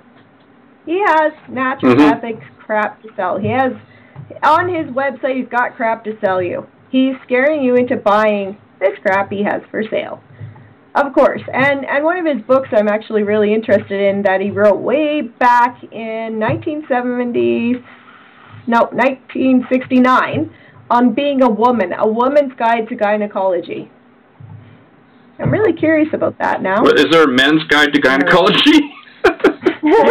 Sorry, man, you don't get gynecology. A men's guide to prostate health, maybe. Oh, so now Mr. Gifford Jones back then was authoritative. He wrote an authoritative handbook on a frank authoritative handbook by he called himself a world famous gynecologist. Whereas in his bio here, he's not. I've never. He's made a lot of claims about himself over the years. So what is his claim to fame to being a gynecologist? I'm not sure because he doesn't claim that anymore, but he did back in 1969. Okay. So maybe he did have a valid claim, but now it's just not something that's it's been refuted by science. This overblown, world famous gynecologist. I'm sorry, he was not a world famous gynecologist. So that claim right there just. Oh yeah. Oh my God. When did he become a world famous gynecologist? Paper. Okay, so like think about some of these creation scientists and stuff like that, right? It's not outside the realm of what's the word I'm looking for? Possibility that they can produce a peer-reviewed paper within their own, field of study, right? But they're still creationists at the end of the day. Do you know what I mean? So the fact that this guy might have published an influential paper. I don't know the citation statistics on it or and that kind of thing, but doesn't mean that he's still not fucking crazy and full of woo bullshit. But having said that, I did appreciate that he was the guy that did the celery thing, right? If I'm not mistaken, he's promoting the celery juice. Who is? Or is that another one? That's a different one, I think. Okay, I'm sorry. I jumped the topic. Yeah. So. Wouldn't put it past him, though. No. I'm talking about, like, how people are persuaded to buy into the shit. I think, yeah. No, it's... No, I'm just sorry, talking out loud and thinking doesn't work. Not my forte. Go ahead. No, that's the point. That's what we do.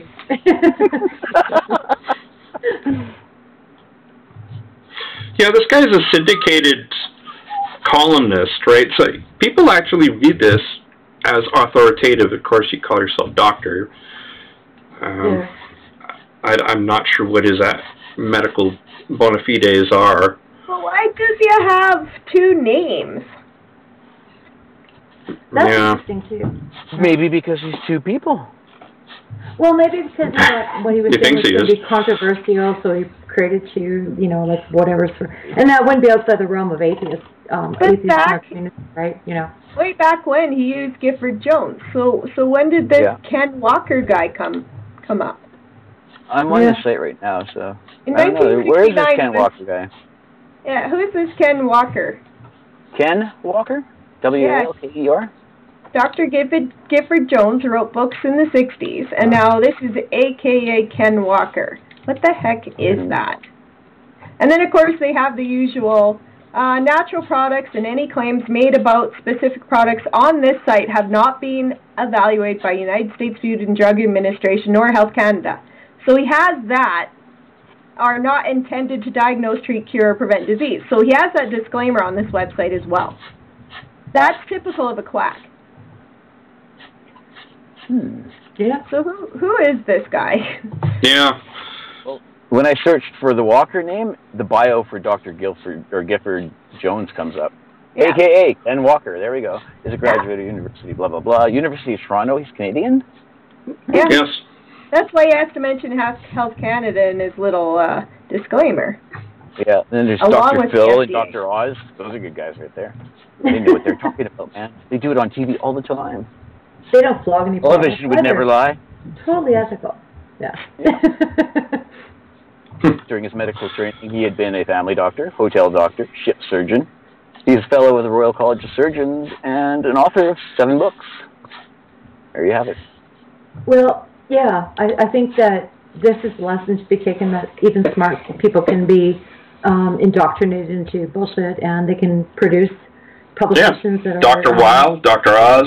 You know, uptaken. Yeah, exactly. Yeah. So be critical on your readings and look up who you're following, right? Like if you look up Dr. Wakefield, which I did because my daughter Kara was of the relevant age group.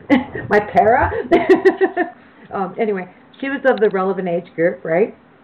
That this was, I guess, implicated in, right? And so the first thing I did, of course, was get online to look up, like, real research. And I quickly found out that, you know, he'd blah, blah, blah. He'd been disbarred. He had a, you know, personal interest in this, like a financial interest, yeah. He had a retainer with... Selling his own single vaccines. Yeah. And yet I know, I'm sure I've told the story before on the podcast, but there was another parent whose daughter actually did have autism, and she was like, oh, it's because of the vaccine. I'm like, I don't think so. But I think it was more comforting for, this is like the comfort thing, I think, of a religion or beliefs kind of thing. Like, I think, oh my goodness, what did I do wrong in my pregnancy that blah, blah, blah. It's easier to blame the vaccinations, even though you probably did, I'm sure this woman did absolutely nothing wrong during your pregnancy. I can, like, she's a woman who bakes cookies for the whole class and that kind of thing, right?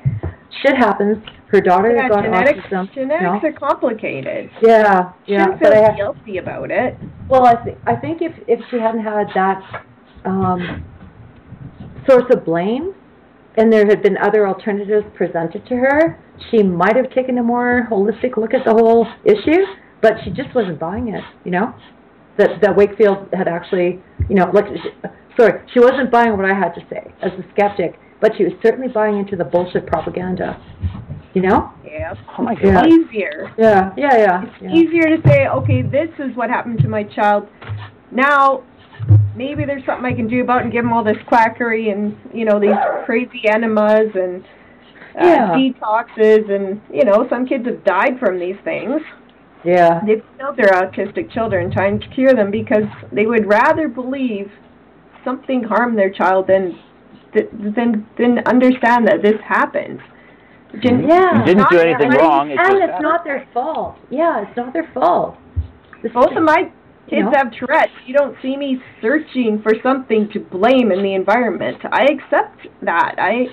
Therefore, I didn't put them through a bunch of awful treatments trying to cure them of their Tourette's. This is what I find so troubling about this.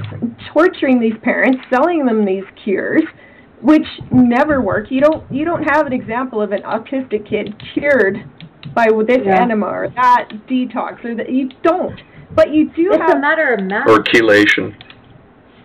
Yeah, chelation. Titration, chelation. I've looked encouraging these people to torture their poor children. They've tortured themselves, and now they're torturing their kids. 1985, he wrote a book called Medical Survival. After that, he wrote an autobiography. And Medical Survival deals with really important questions like, can I have a scotch and soda with a pill? Should women hold a purse in their teeth? Can you pass the earlobe crease test for heart disease? Oh, yeah, he looks like a winner. A fractured male organ. Oh, laugh at TV commercials and save your kidneys. Okay. Wow. Well, but you can see how the media was just like ignore that shit, but the water now we glom onto the what? The water skiing enema. That's my topic in the Medical Survival book. I've actually experienced that. Well, I think everybody has when they first started. Cut it out.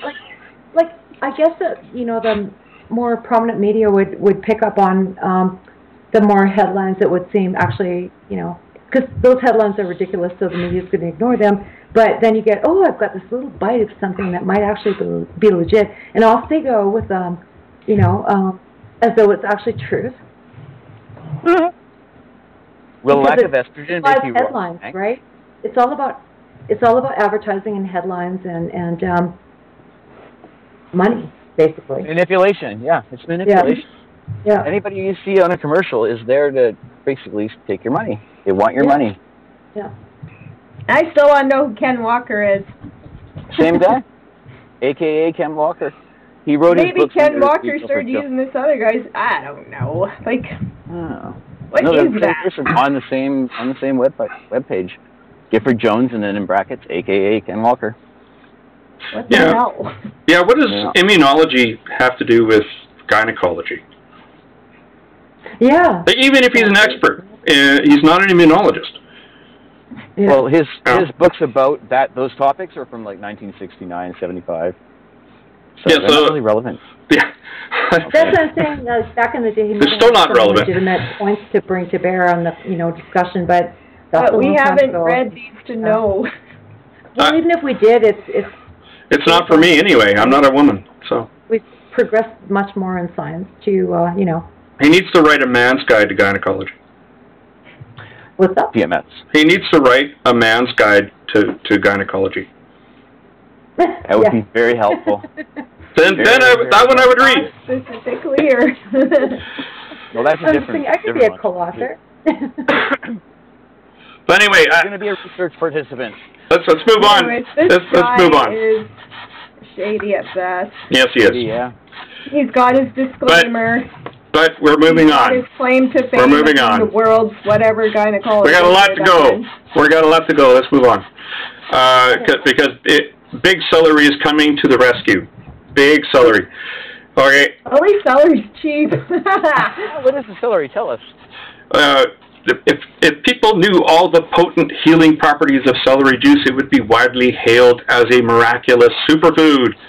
And here I thought it had no calories at all. Now, celery has an incredible ability to create sweeping improvements for all kinds of health issues. No citations, of course. Celery juice is teeming with powerful anti-inflammatory properties. Citation needed.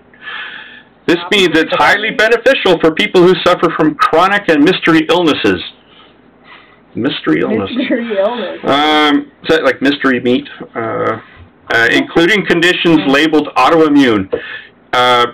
There's a really interesting sentence in here. Their true causes are not yet known by medical research and science, but apparently these people know somehow. And they have the cure.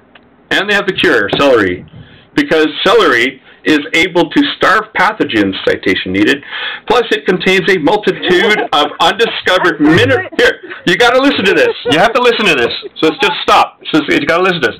Celery is able to starve pathogens, citation needed, of course. Plus, it contains a multitude of undiscovered mineral salts that act together as an antiseptic. They're not discovered yet. How do you know they're there? We know about them, yeah.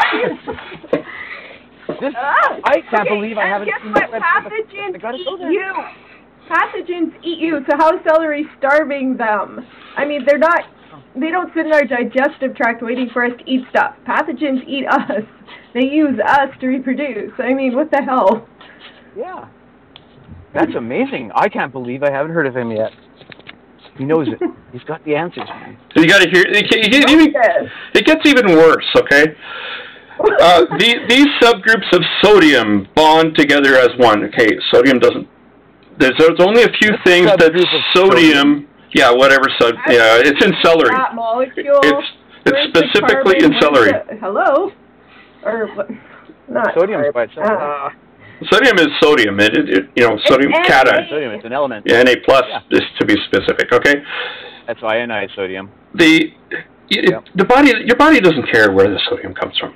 It just doesn't. It doesn't care. Is it on the table? And it doesn't bind to anything. Sodium doesn't bind to anything. I have a PhD in chemistry. I know what I'm talking about.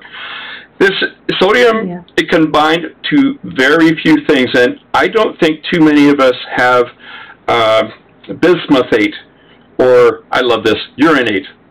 I can say urinate on the air. Urinate. Sodium hydroxide? Sodium hydroxide in water it's totally ionizes. But only a few things actually combine with sodium in aqueous solution to form a precipitate. And in fact, sodium urinate is the gravimetric analysis. That's how you do gravimetric analysis and determine how much sodium is in a sample. You add a bunch of urinate. You urinate the sample. There we go. And there's bicarbonate. And bicarbonate. No, that's still sodium bicarbonate. Yeah. But that's still it's not gonna bind. No, it'll break apart. Yeah, that's what. We're doing like chemical reactions. We're not talking like noble gases and stuff like that. Well, no, but it doesn't bind to anything other than a few anions, and these are things that you're not going to find in your food unless you're eating really weird stuff, like rocks. Mm-hmm. Or I cooked it for you.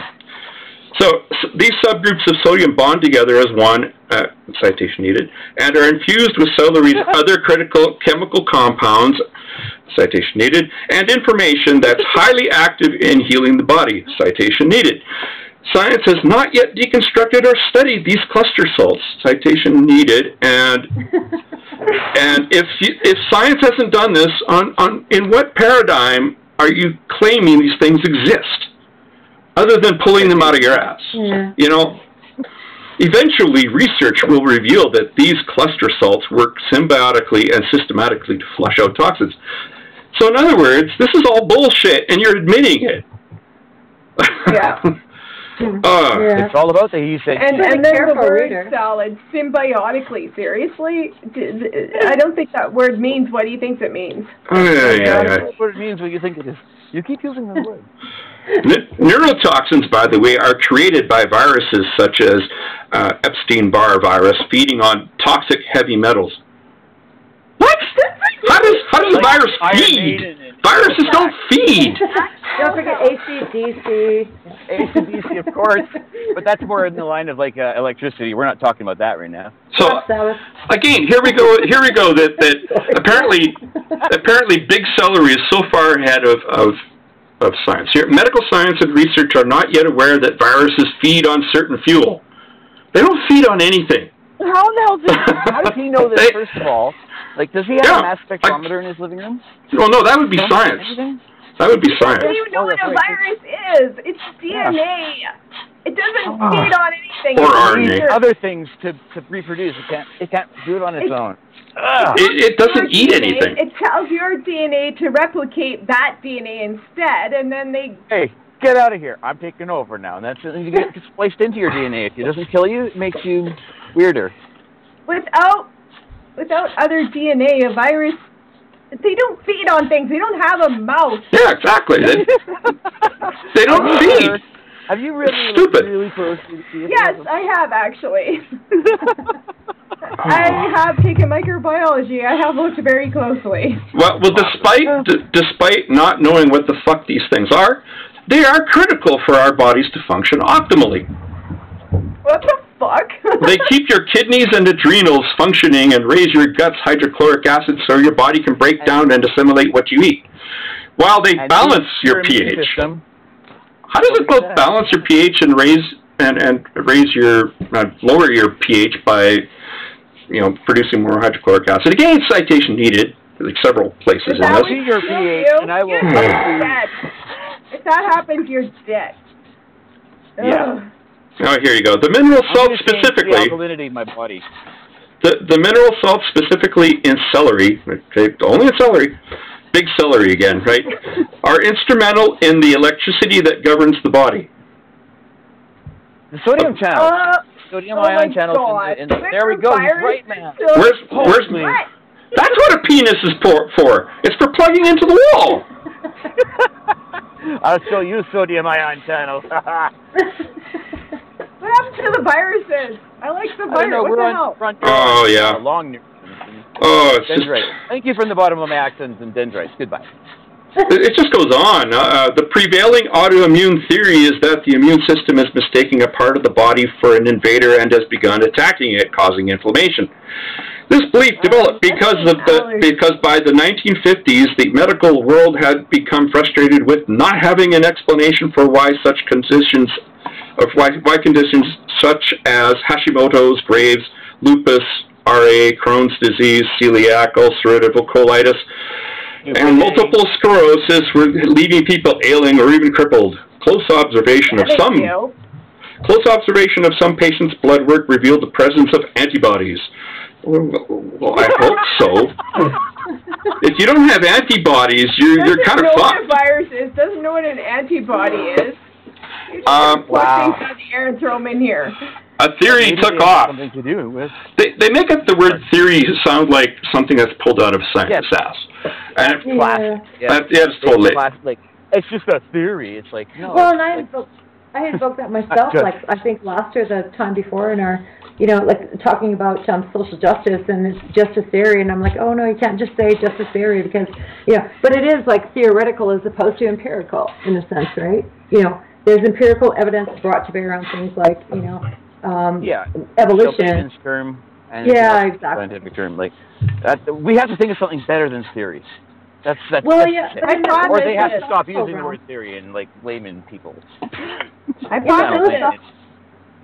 In the philosophical realm, like, you do develop theories, and you try to, or I guess social justice realm, kind of, like you cultivate a theory because you look at the data, and that data informs the theory that you create, right? And that's to do with, like, more social constructs. You mean a hypothesis, though?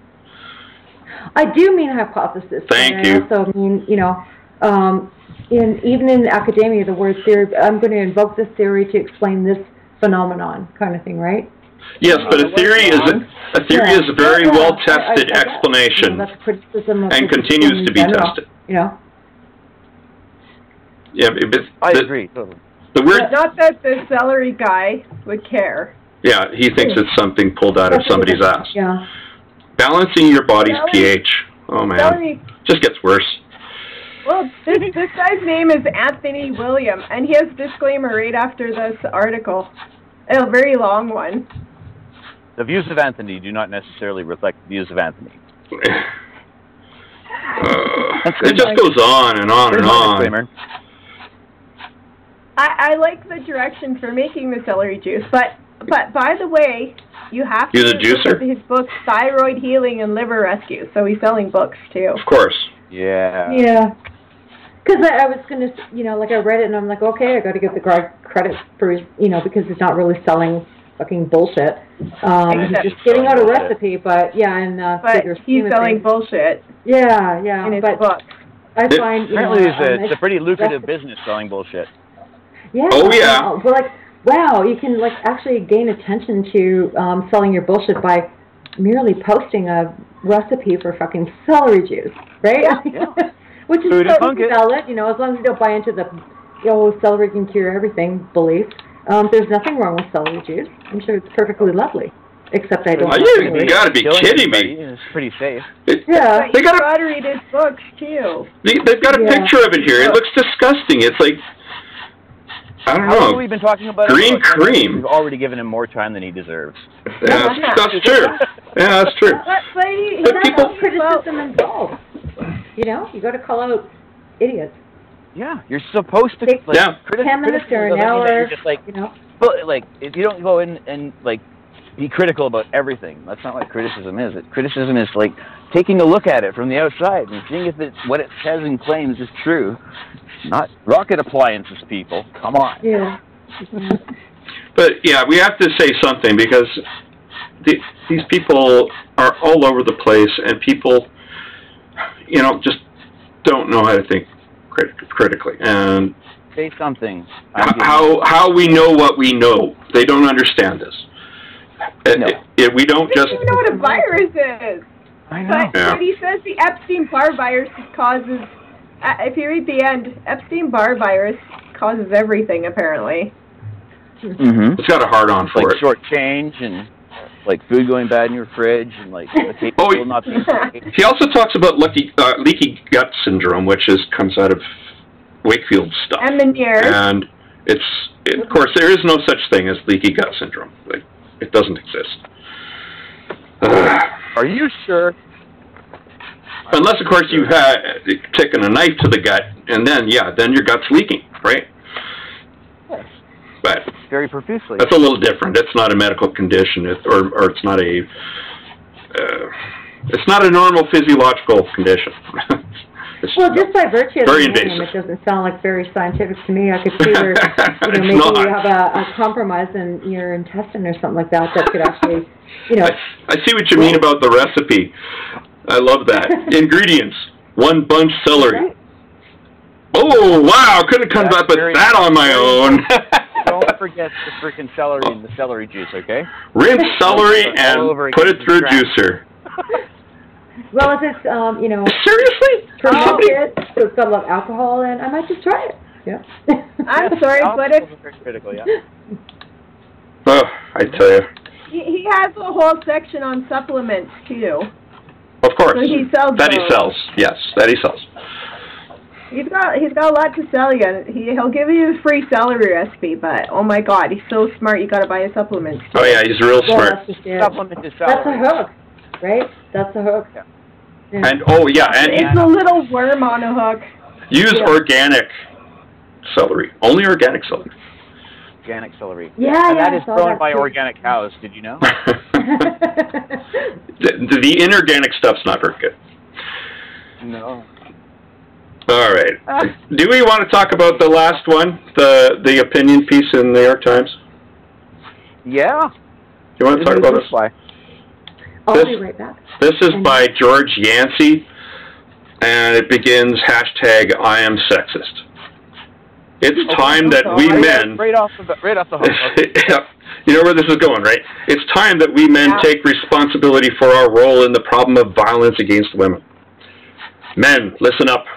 In light of a year of disturbing revelations from the Me Too movement and from last month's profoundly troubling Brett Kavanaugh hearings and his eventual confirmation to the Supreme Court, it is time that we men act. certainly, yeah. He goes, Stop raping already, guys. Yeah. It's hard to admit we are sexists. I, for instance, would like to think that I possess genuine feminist bona fides, but who am I kidding? Well, you're not kidding me. I am a failed and broken feminist. More pointedly, I am sexist.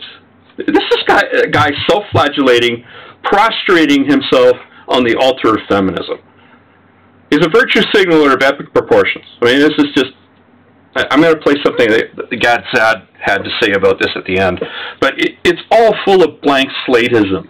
You know, this idea that we are taught to be masculine and women. You know, no, sorry. No, we're not. We're born. We're born that way. We're born that... it's a broad spectrum of behavior. But... It is driven by... Our brain development in men is driven... somewhat by testosterone. Testosterone.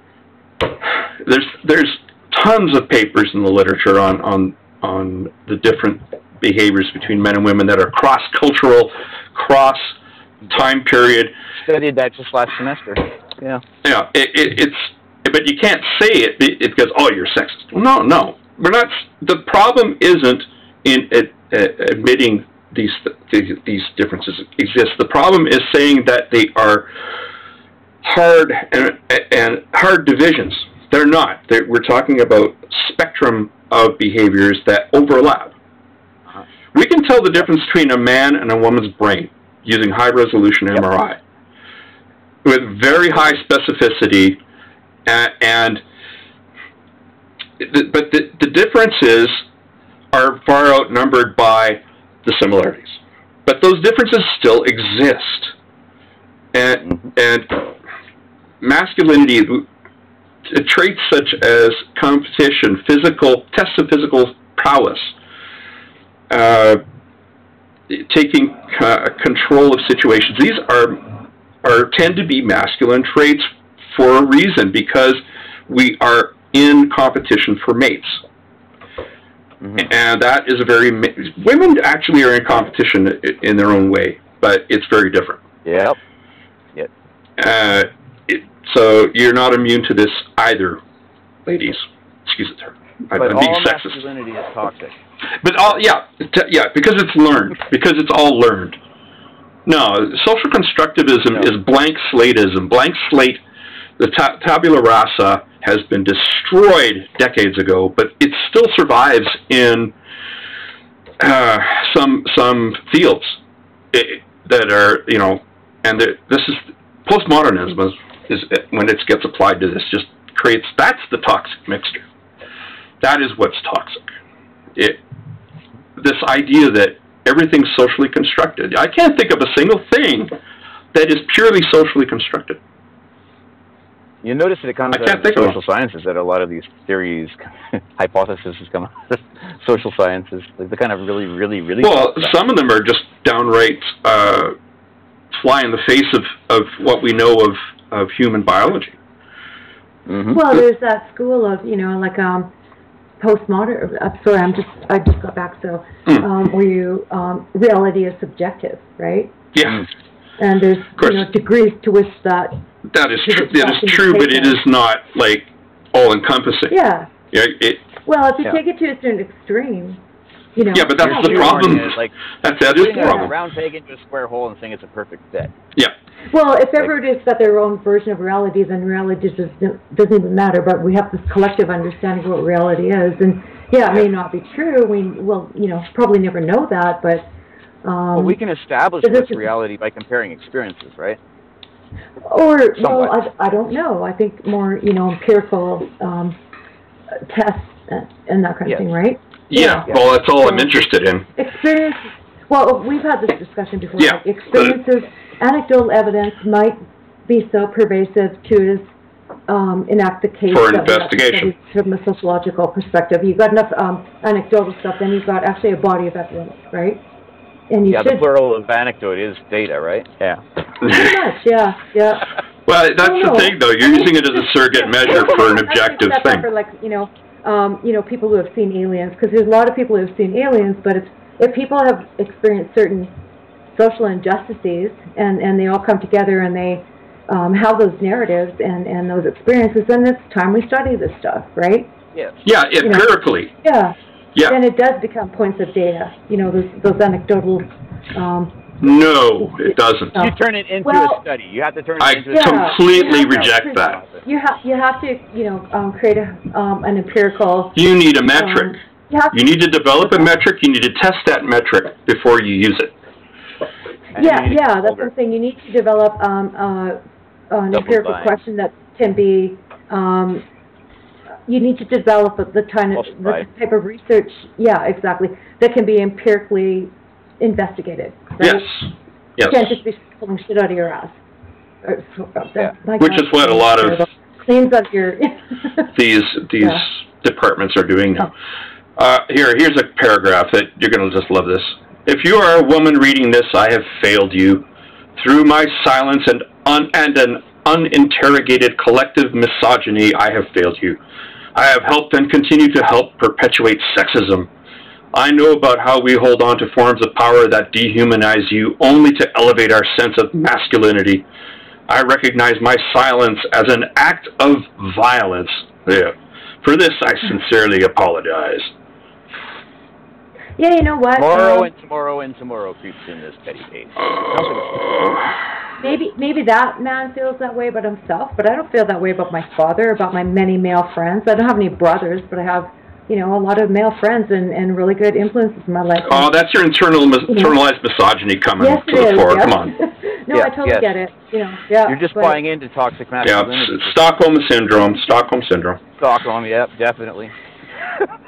Yeah. But you know where I'm coming from, right? Like, you take something to an extreme point of view, and it's a healthy exercise in, I guess, questioning your own values and blah, blah. This guy has done that, and I kind of, in a way, respect that. But in another way, I'm like, you can't speak on behalf of me. You can't speak on behalf of the men in my life. You can't. Like, if you feel like you should feel bad for something, you go ahead. But I think about my dad and my male friends who have made my life better because they've supported me, right? Mm-hmm. I don't need them to defend me. I do need them to support me, professionally. Are you saying you actually have, like, a spine? Women don't have spines. Yeah, and it supports her. And a dad, too, who cultivated this in me, right? So you've learned toxic masculinity. Well, no, I think, I think it's, like, been I don't know, my dad's, 84 years old kind of thing, so maybe it's some sexism and blah, blah, blah kind of thing, but I think the fact of having a daughter that he supported and blah, blah, blah has, we all grow, we all grow from our interactions with each other. I'm sure my dad's a very different person than he was 20, 30, 40 years ago. Yeah. We're learning in social creatures, there's no permanence in anything we believe necessarily. Yep, yeah. Maybe the golden rules, but, don't be a dick. Nobody likes you when you're a dick. There you go. Exactly, yeah. And you were there for me, Randy, during a very difficult time, you know that. So, I was. Great. Yeah. Yes, you were. That time she was mowing her lawn. She was mowing her lawn. It was about to rain. Yeah. You stubbed your toe? No, I confided in you when I had a certain medical diagnosis. Oh, yeah. Yeah. And not very, very, very few people other than you, So there you go. Yeah. I'll get out. Yeah. Yes. This guy is trying to equate real victims of violence, the acts they're in, with. It muddies the term. It's like if everything is violence, it's just what is violence? Yeah, anybody who thinks that words of violence has never suffered real violence. Mm-hmm. Yeah. And this whole thing, Jordan Peterson got accused of that, but it was on the TVO, and he was this person who was kind of having a debate was saying not calling people by their preferred pronouns was an act of violence. Yeah, which is absolutely ridiculous. And yeah, like I said, if we don't have words, like those of us who don't want to use violence, if we don't have words, what do we have left? Except either submission or violence. I suppose, right? Oppression. Actual violence. Yeah. Physical violence. Smothering blanket. Yeah. Yeah, random acts of senseless violence. That's what we have left. Yeah, when you think about like how discourse has been buried, like there's been a lot of shit that has been around for a long, long time before even the advent of the internet, and now you're seeing these little collectives who are marginalized become. Look at this shooting at the synagogue, right? Mm. Yep. That's a person who's been radicalized. Yeah. Yep. And what are you going to do? Like marginalize them further and.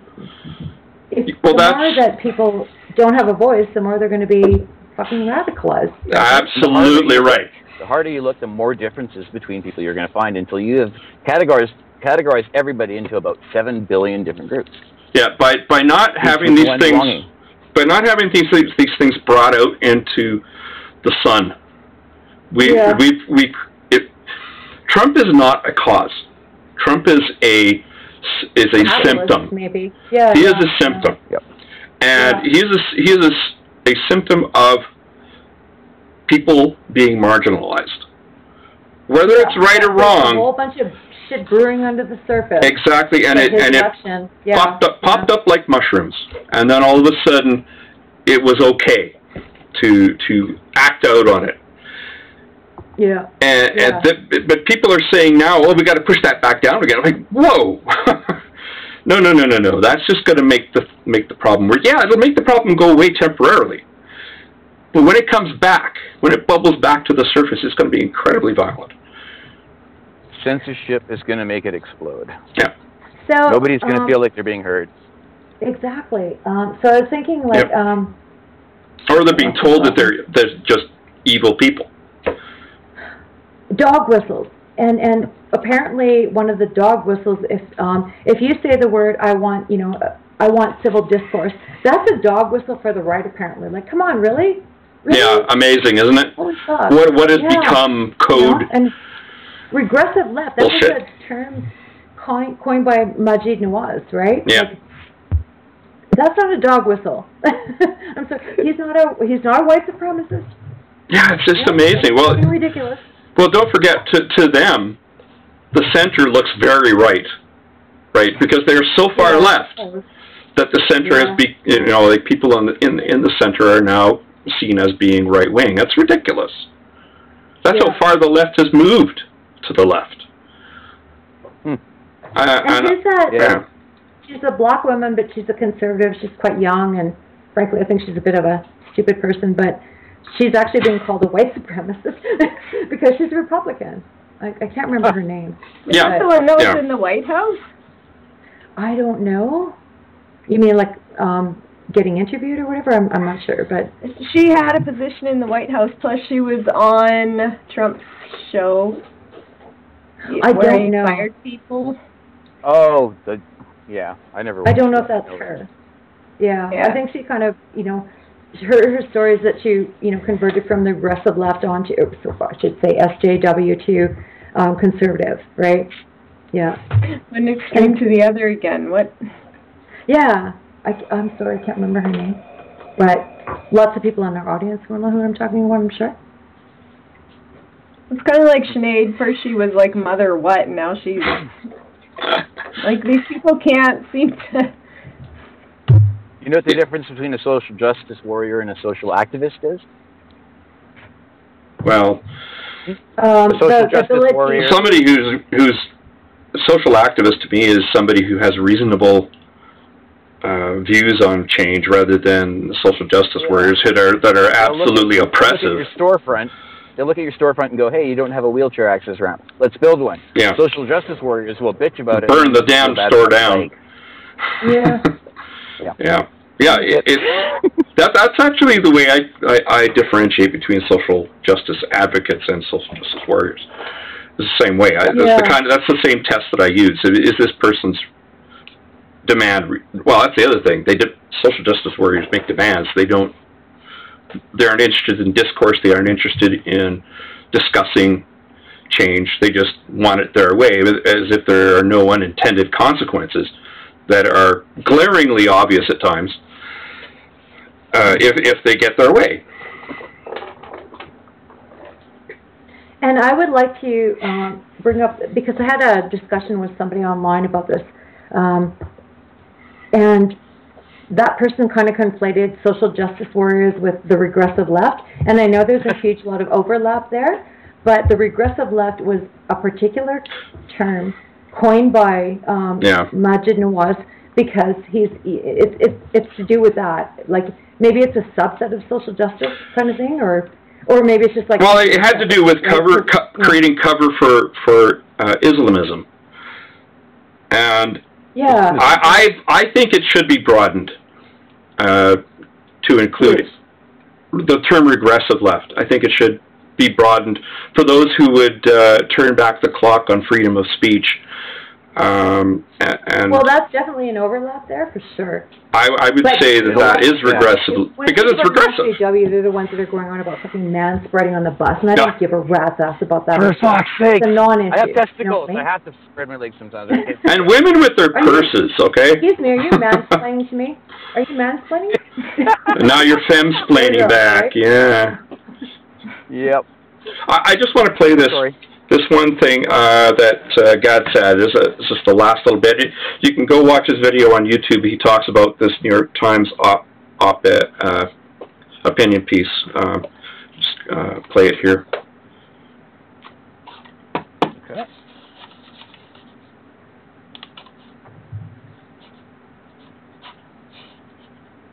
Oh yeah, I love this one. Except I can't hear it. God damn it. Yeah, I can't either. Just pretend you're him and sit. There we go. Sorry, I'll restart it. Cool. I'll restart it. Allah Akbar. No, I'm kidding. Quiet.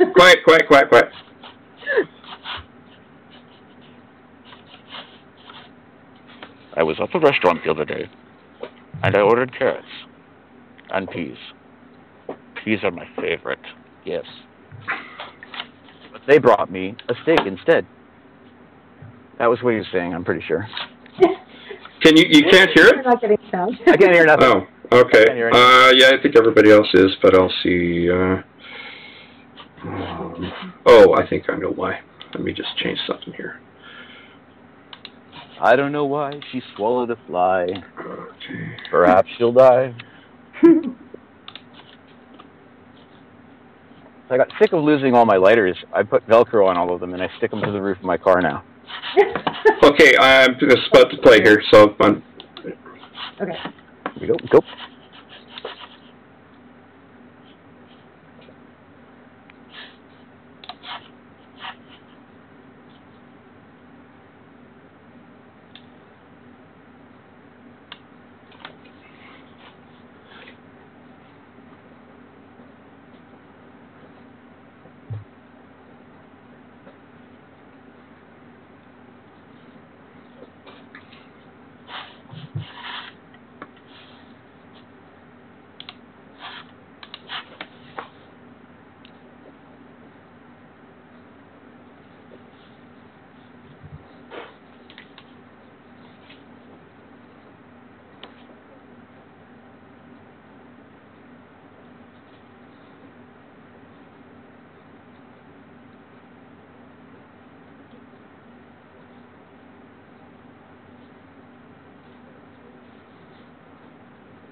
You too. Yeah, that's been my experience. Sure, I've been, harassed a few times, but bloody hell, if there hasn't been a good man, there's been way more good men in my life than there have been, people that, men that are fucked up, right? Yeah. Not to say that I haven't encountered that, for sure, and course. sexism and all They're that kind of stuff. disproportionately represented. Yeah. Yeah, I keep saying it, nuance is dead. I mean, a few men do something bad, therefore all men are bad. That is, there's also... generalization, yeah. Yeah, there's also, the whole thing about something might be socially constructed. I can't think of a single thing, but therefore all things are socially constructed. Garbage. Well, okay, so I get the idea of the patriarchy as a thought experiment, so to speak, right? What I might have called a theory, hypothesis, whatever kind of thing, right? Some people take it for reality. Yes, exactly. When you take it as a thought experiment, like as if it's you could look at the social realm through all kinds of other lenses. It's worthwhile to look at, the world through the feminist lens and recognize patriarchy, and a critical theory lens and recognize, white supremacy. But that doesn't imply people; it implies systems, I would say, right? Yeah. It's been hijacked. The term feminism is like not what it used to be. Yeah, it's always been an academic argument. There's never been any one overarching idea that is feminism. There's a lot of different types of feminism. There's what they call the third wave feminism, which is the one that is started off on a path that was off into lunacy land. But not necessarily. I think it's like maybe we would even call it a fourth wave feminism, because now it's been bastardized because of the I guess the social media, the context of social media. You pop that out there into the popular realm, and you're going to lose all nuance that the people who originally developed these hypotheses might not necessarily agree with, right? Yeah. I'm going to have to go, everyone. Thank you. Bye, Twyla. Who said that? Yeah, I think we're going to end it anyway. Yeah. We've been on for a while. This is the end. My dear friend. Yeah. The end. It set you free, but I'll have to get a new mic. I'm sure I got the lyrics wrong, but yeah. No, we got them good enough. All right. Yeah. Well, thanks for being on, Kevin. Thank you. And I'm glad. It was a lot of fun. Definitely. Yeah. You guys are awesome. Yeah, we'll have you on again. Take back all those things I said about you. What is my Skype name right now? Looks like Kevin Swatsky. Is it? I see live Stumble 69. Okay. Oh, that's my email address, and it's from Hotmail, so it's like really old, and I have so many things that I've logged into with it. It's just like I can't get rid of it. Yeah. All right. So 21. I'm going to close this out.